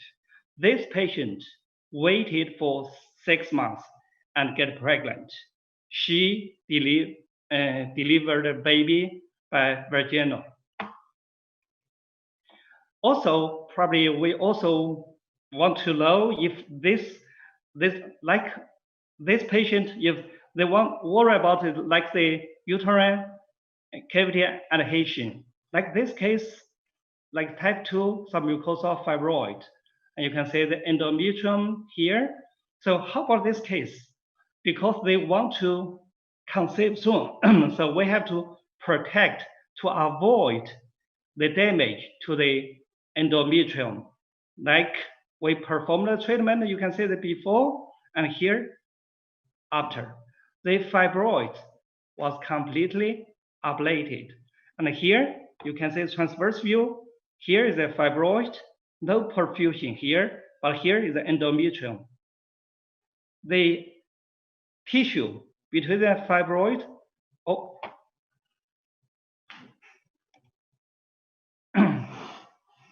like here, like the tissue, the perfusion was normal. So no damage to the smooth, normal tissue.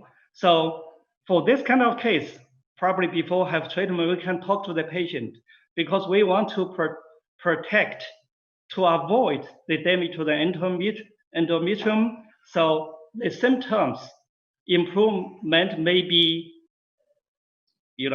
not immediately after treatment, because with the shrinkage of the fibroid, then the symptoms will be improved. So 3 months later, the symptoms improved. So we can tell this patient maybe 6 months later can try to conceive. So like for this kind of patient, it's difficult for us to treat with hysteroscopic and also laparoscopic surgery. But for HIFU, maybe offer this patient a better way to do that. So thank you very much. I hope you guys stay safe and see you soon in Chongqing. Thanks. Thank you very much. That was Professor Zhang Lian. He's the teacher, chief trainer. Under his umbrella, there are about 50 to 60 trainers that he sends all over the world to guide us in the performance of HIFU. And I think what they've spoken is HIFU is promising as an alternative and maybe gives an answer to all those difficulties we face if we do laparoscopic myomectomy. All of you, for question and answers, you can either raise your hand if I can see you, or you can write it down, or your questions. But I would like to take this opportunity just to have a special request. a special request to Professor Osamu Tsuzumi. Hi, Professor Osamu Tsuzumi, can you hear me? You have to, your microphone has to be on. Yeah. Okay, Professor Osamu Tsuzumi, I know I have a special request because I came across a Japanese paper.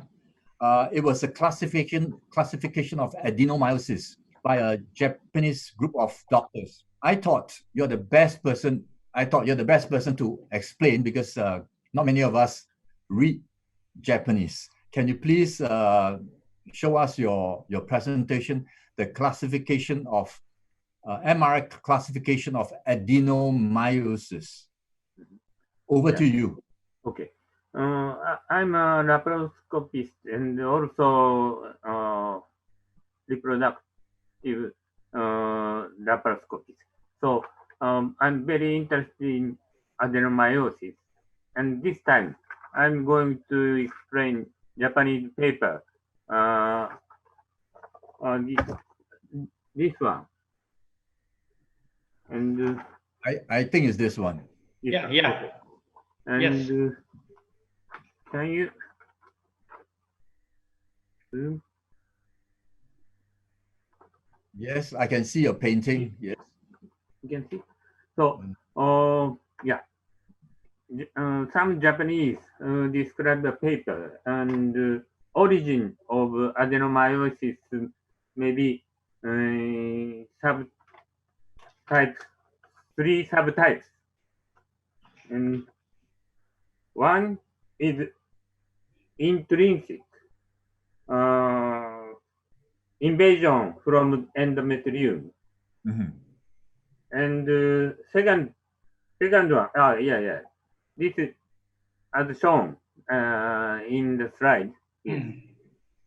Intrinsic one and most popular cases are 59. And second one is extrinsic. Their invasion from outside. Okay. And third one maybe you can see in the slide, figure 3. Yes. And de novo intramural one, maybe de novo adenomyosis. And number of cases 22. So there are several pathophysiology of adenomyosis, and we may treat depend on the pathophysiology of the adenomyosis.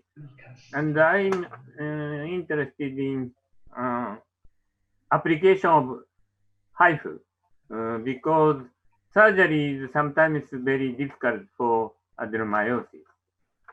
Okay.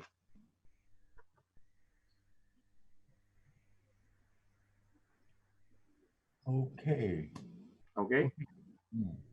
Thank you very much. We will have more discussions on adenomyosis in episode 4. We'll come back to adenomyosis in episode 4. But right now, are there any questions from the audience?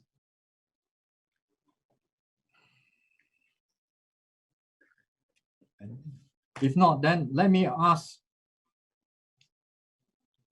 the questions that was asked in the last episode.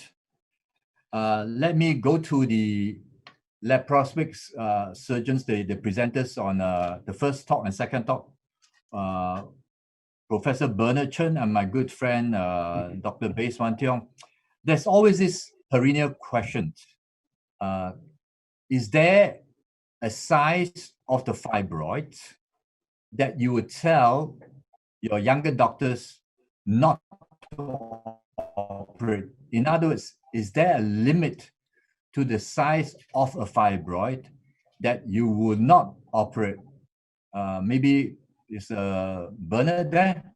Yes. Can you hear me? I can hear you. Okay, great. Okay, so well, I heard your questions. Well, essentially, there is no hard guidelines as to what is the upper limit of the size of a fibroid before we would embark on laparoscopy. Again, size, in many things, is relative.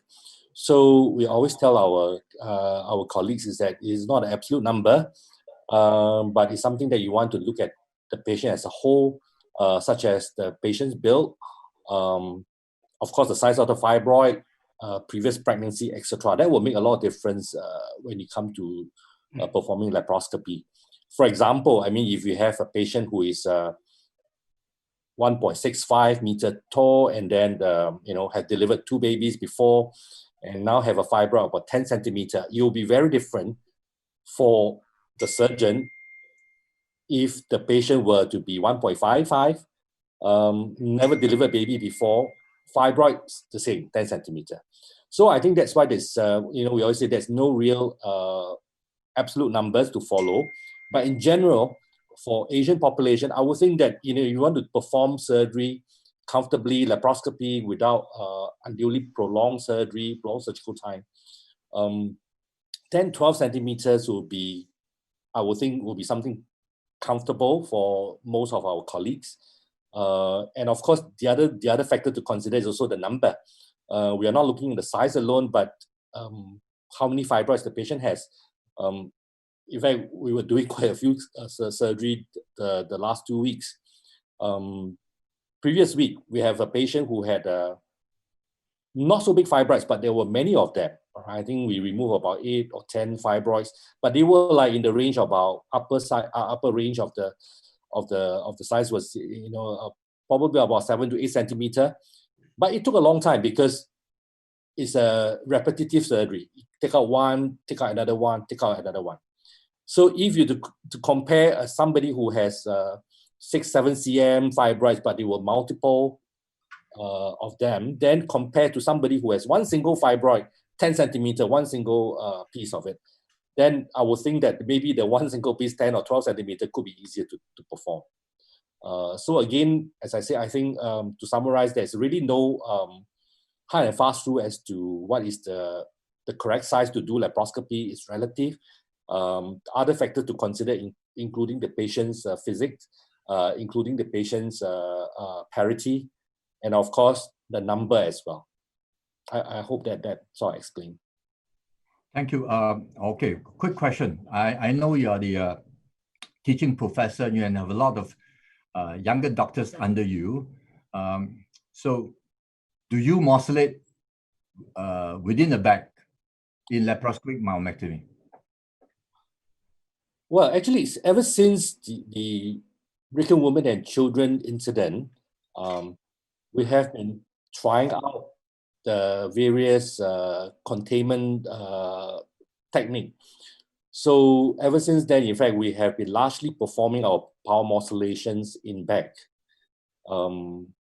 Today, if you look at AAGR, I think we have been starting doing this both. Initially, we started performing morcellation in back for older women, as what Dr. Pei has mentioned, because the risk of coming across a leiomyosuck, basically you are looking at the older patient. Just look at a brief sharing of the statistics that I've seen over the last 10 years. I'm looking at about 1 in 1,000. Laparoscopy, we will see about every 1,000 cases, you probably see about 1 leiomyosuck inadvertently morcellated. So the number is not that big. But of course, if you look at everything, look at all the various literature, you're looking at 0.1 to 0.5.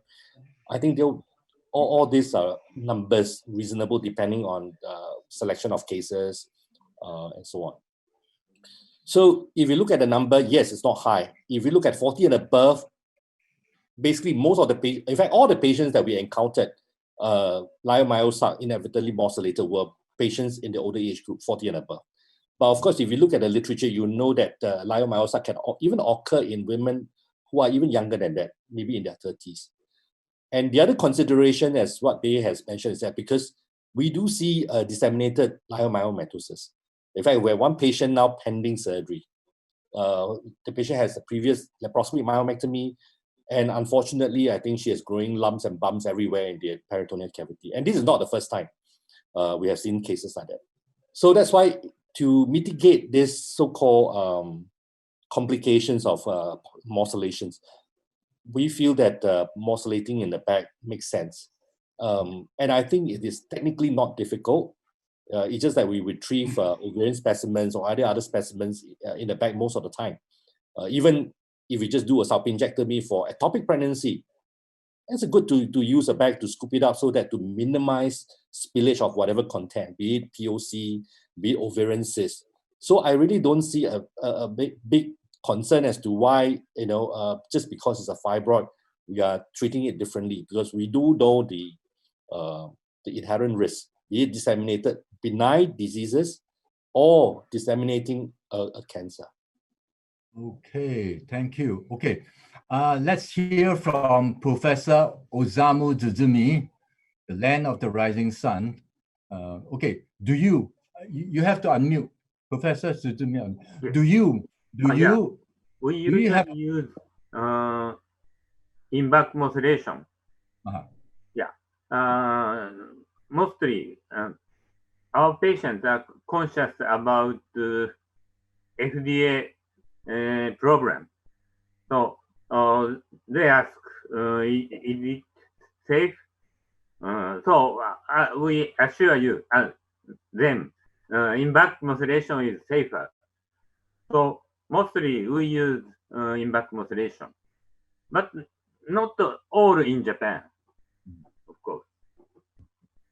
Okay, what about you? Do you have a guideline how big a fibroid you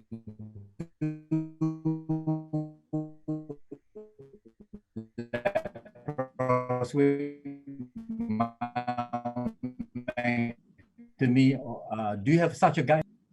In other words, it is more than do laparoscopic myomectomy or you do open myomectomy. In case of huge one and maybe 5 or 10 fibro, we use laparoscopically assisted myomectomy, maybe 3 centimeter incision. We apply LAM, laparoscopic assisted myomectomy, and maybe 6 centimeter single one with laparoscopic myomectomy, and larger one and multiple one we use laparoscopy and assisted one. Yeah. So in all your experience, for so many years, how many leiomyosarcomas have you come across? We can exclude sarcoma by MRI and blood testing. And I have never experienced malignancy during this 20 or 25 years experience. Okay, so it's again very rare. Let me come to the most difficult part from my good friend Dr. Bei Suan, who is sitting so comfortably there. Okay, Dr. Bei, do you have, since you are in private practice, and well, we always say in private practice we are literally alone, do you have a guideline on, say, the number of fibroids you do laparoscopically or the size of the fibroid you do laparoscopically? And do you morcellate? Do you still morcellate in the back nowadays? Thanks. Thanks for the questions, Kim Wai. Essentially, how hard I try to do the laparoscopic myomectomy, I think to me, one of the important criteria is the future fertility requirement of the patient. For those that no longer desire future childbearing, I'm quite gung-ho in a way that if you really want to, I'll basically try my best to achieve that, because most of the time we should be able to control the hemorrhage and able to achieve complete the surgery without much problem. However, I have reservations coming to patients who still wish to become pregnant or have infertility as a problem. I will be much more careful in a situation like this. And in fact, if they have a deep-seated big intramural fibroid, I would be rather reluctant to actually offer them laparoscopic myomectomy. No doubt, laparoscopic suturing can be done pretty well, but I feel somehow at the bottom of my heart that I perhaps can do an even better job openly. So that's one thing. And the next question is about how often do I use the morcellation back? Well, you know, I'm a visiting faculty to MIS unit in KK, so I'm somehow impressed by them as well, especially when they warn me about all the scary tales.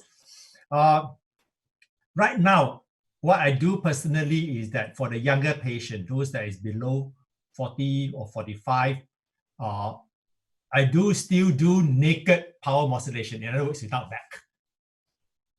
And I enjoy doing it without condom. Right, but for the bigger one and older patients, yes, I would tend to use morcellation back nowadays. So in your so many years, 20 over years of experience in this, how many fibroids have you come across that's leiomyosarcoma? I just want to have a consensus.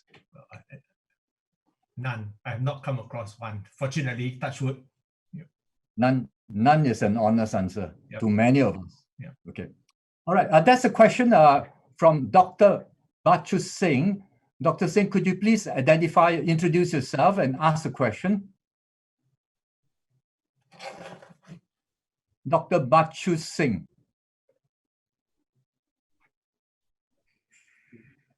So how do I? So I do it or they do it? They do it. Okay. Can the controllers please tune in to Dr. Bachu Singh? Yes. Dr. Bachu Singh, yes. Yes. Unmute.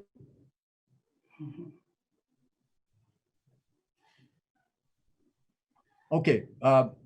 Okay. While you're figuring out who is who, can we go on to Dr. Ishaq Abdul? I think he's on the line now. Yes. Good day to everyone.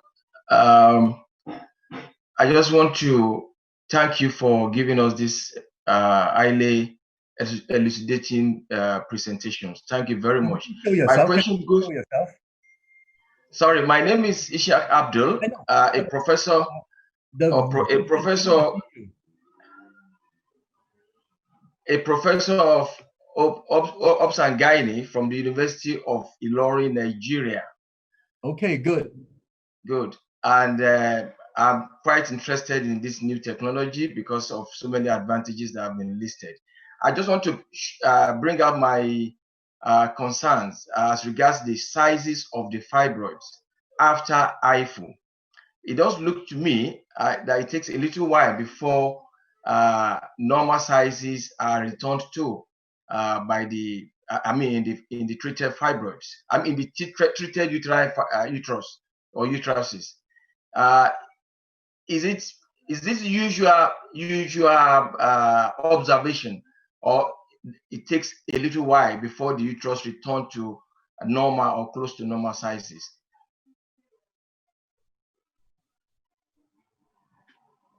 Sorry, You don't understand my question. My question is, after HIFU, after HIFU treatment, I tend to see that the MRI scans still show a bit of enlargement of the uterine size. Okay. Okay. So how long does it take for the uterine size to return back to normal sizes, even after the shrinkage of the fibroid volumes in them? It didn't look like it goes back to normal quickly. Sure. I leave it to Professor Zhang Lian to answer that. Professor Zhang Lian, can you please answer the question? Yes, actually, like the average shrink rate is like 3 months. The shrinkage is like 30%. 6 months after HIFU, shrinkage rate was around 50%. Like I already showed, like in my PowerPoint, in my one slide, like at the end of the 3 years, 90% of the shrinkage of that. So it depends. Like the case I showed you, and like just 4 months after that, the size of the uterine almost getting normal. So it depends on the size of the fibroids and the number of the fibroids. So thank you very much. I can just tell you the average shrinkage rate of the uterine fibroids. But it can be getting normal, you know, in some time after HIFU. That's quite reassuring. Thank you very much for your presentation. Thank you. I appreciate you. Thank you. I think his main point is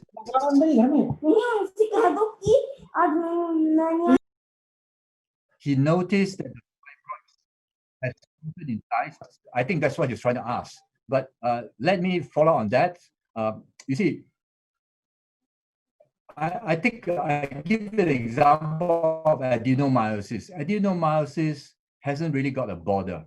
So, and to do an MRI post-operatively to check on the adenomyosis is very expensive in Singapore. So what I do is, instead of measuring, trying to figure out where the borders of the adenomyosis by using MRI, I measure the whole uterine length, size, and depth. And you find that, yes, in adenomyosis, once you're treated, they do shrink in size. And if you have done ultrasound follow-up of the fibroids that has shrunken, most of them, I would say, would have reduced in size. Okay, I think we have a question from we got Dr. Batu Singh on the line. Dr. Batu Singh, could you introduce yourself? Dr. Batu Singh, can you hear me?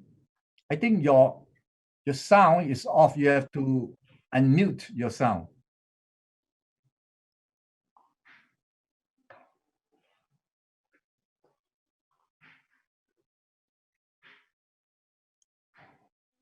Please unmute. Yes.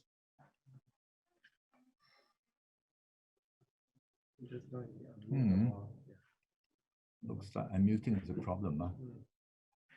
Sorry, Dr. Batu Singh, can you please unmute your microphone?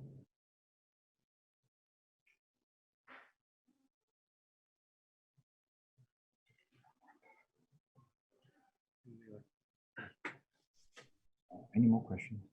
Yeah. Okay, while you're trying to look for the button to unmute, maybe we take this opportunity to ask Professor Zhang Lian, which is the question that everybody asked. Can MRI help in the diagnosis of leiomyosarcomas? I think you have the most experience on it. Can you show your slides now? Sure, thanks.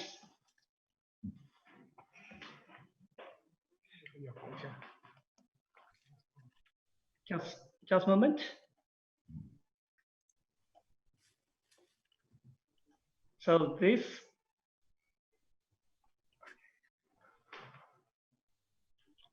yeah.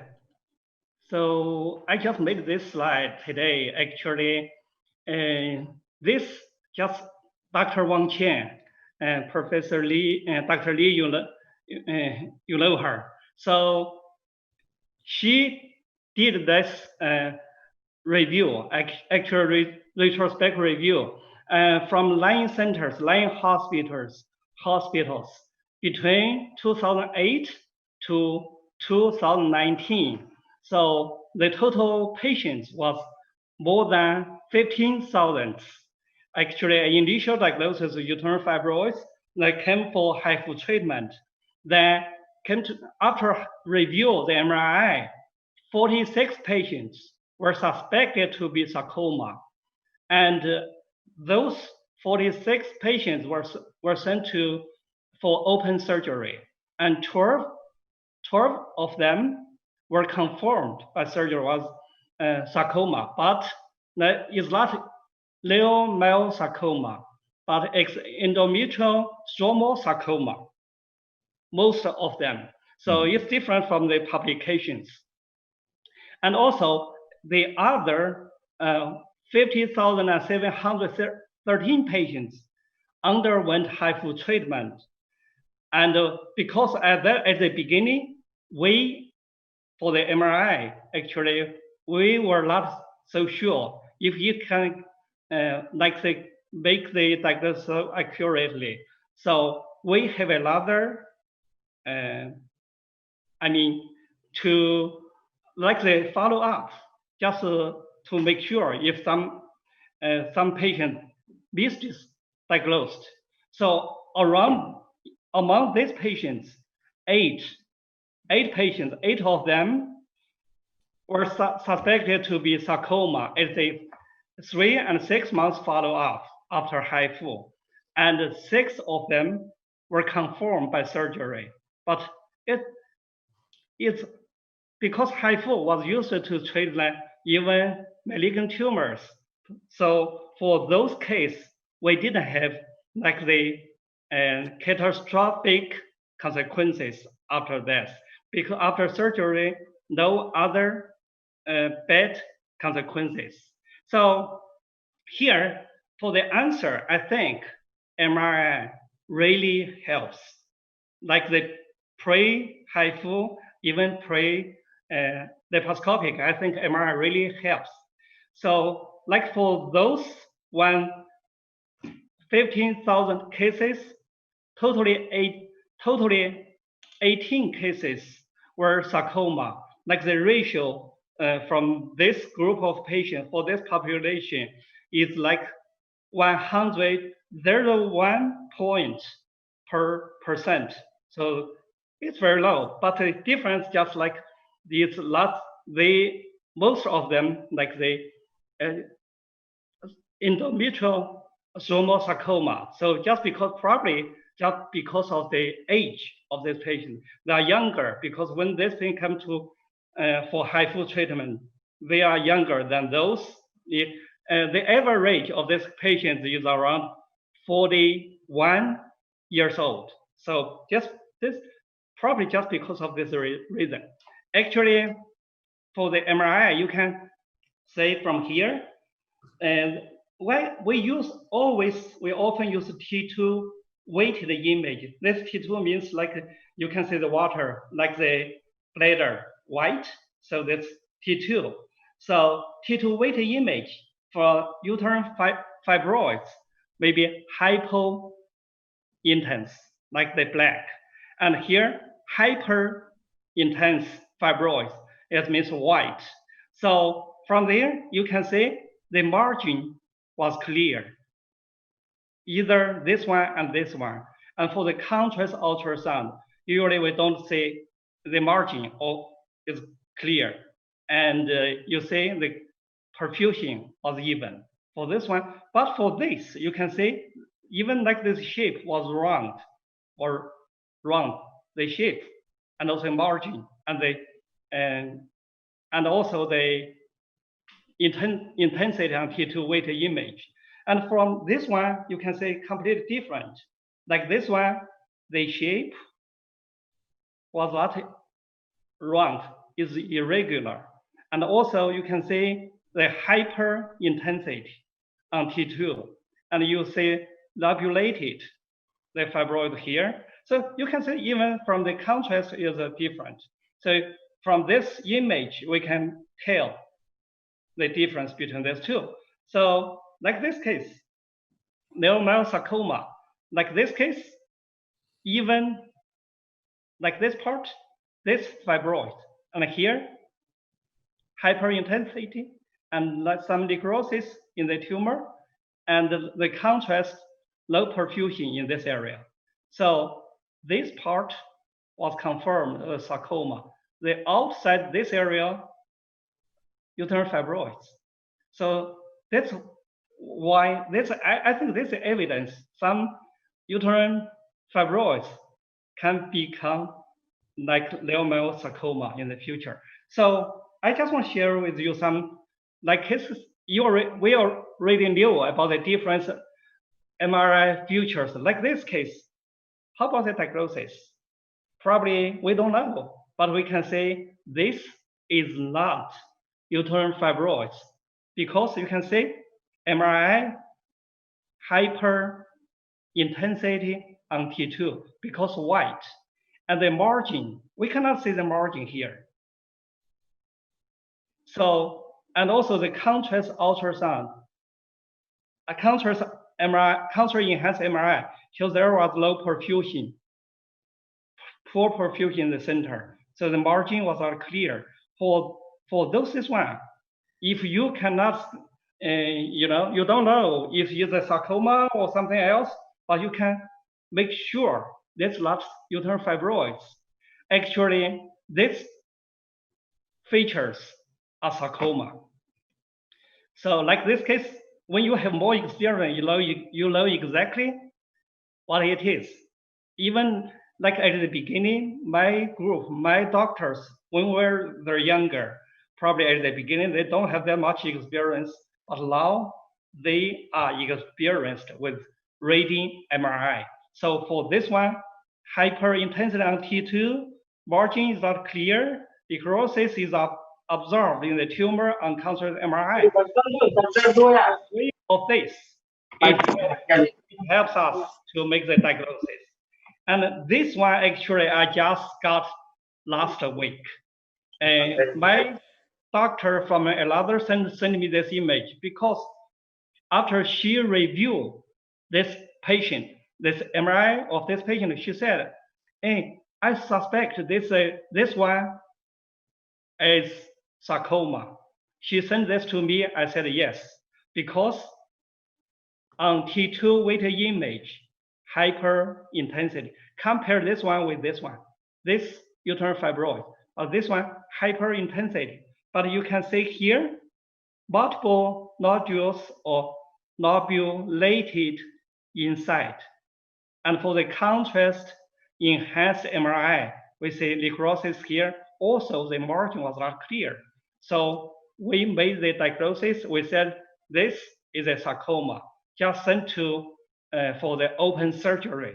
And after the surgery, actually during the treatment, during the surgery, the frozen section examination showed malignant, but didn't make the diagnosis.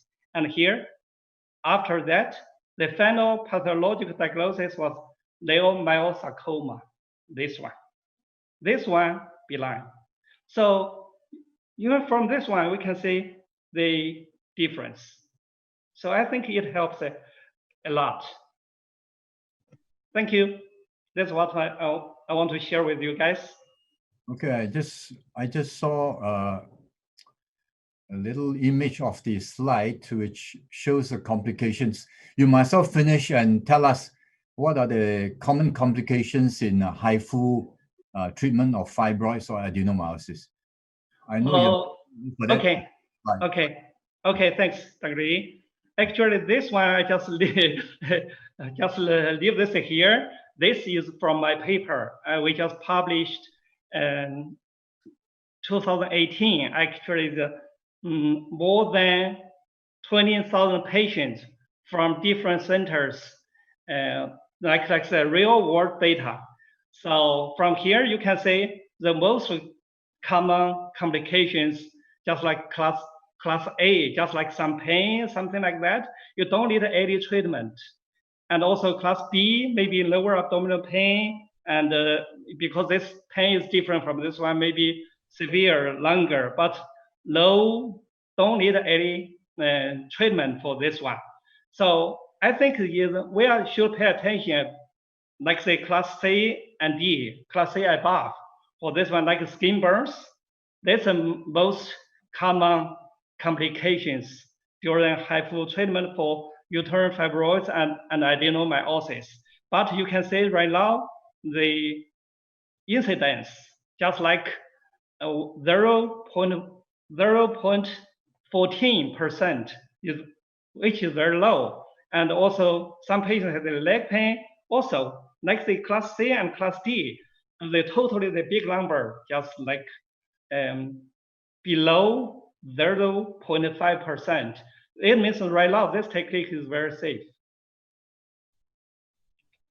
So here I just want to show you the the serious complication like of class C and above in each year.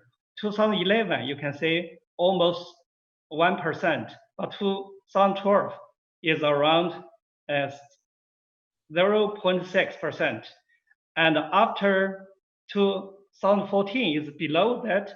And you can see right now with the improvement of the technique and also the experience of the doctors have, these complications decreased.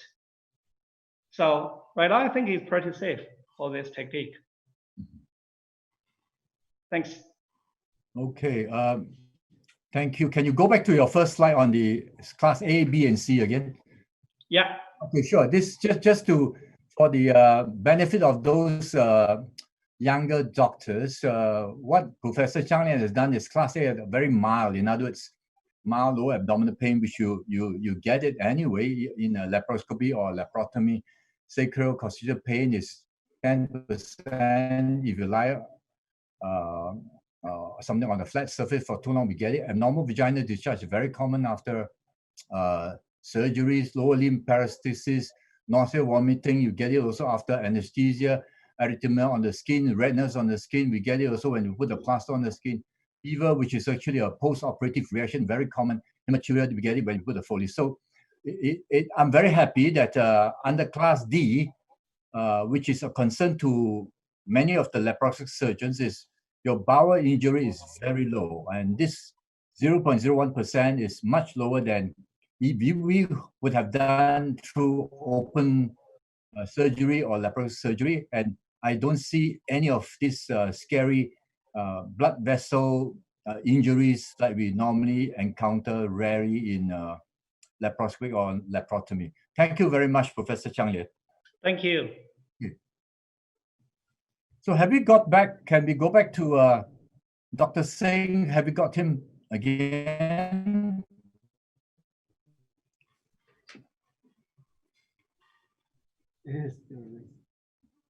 Well, I saw a hands up for a long time, Dr. Bachut Singh. If not, then are there any more questions from anybody else?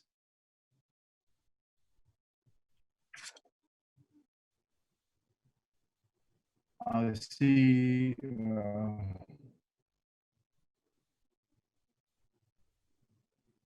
Nobody else. Okay, sure. If not, before I end the session, before I say goodbye, coming up next on a Thursday will be another group of experts. Yes, we have Professor Ben, somebody I'm going to meet for the first time, Dr. Gopinath from India, and then a great friend of mine, a very good speaker. In fact, I always say he speaks like a minister, is Dr. Salvarat from Malaysia, and somebody very well known from Hong Kong and China and Australia is my good friend, Professor Felix Wong. And last but not least, all the way from South Africa is Dr. Raymond Zetson, and they will be speaking to us next, 2 Thursdays from now. It's on the 9th of July, it's a Thursday. And the topics are all on the board.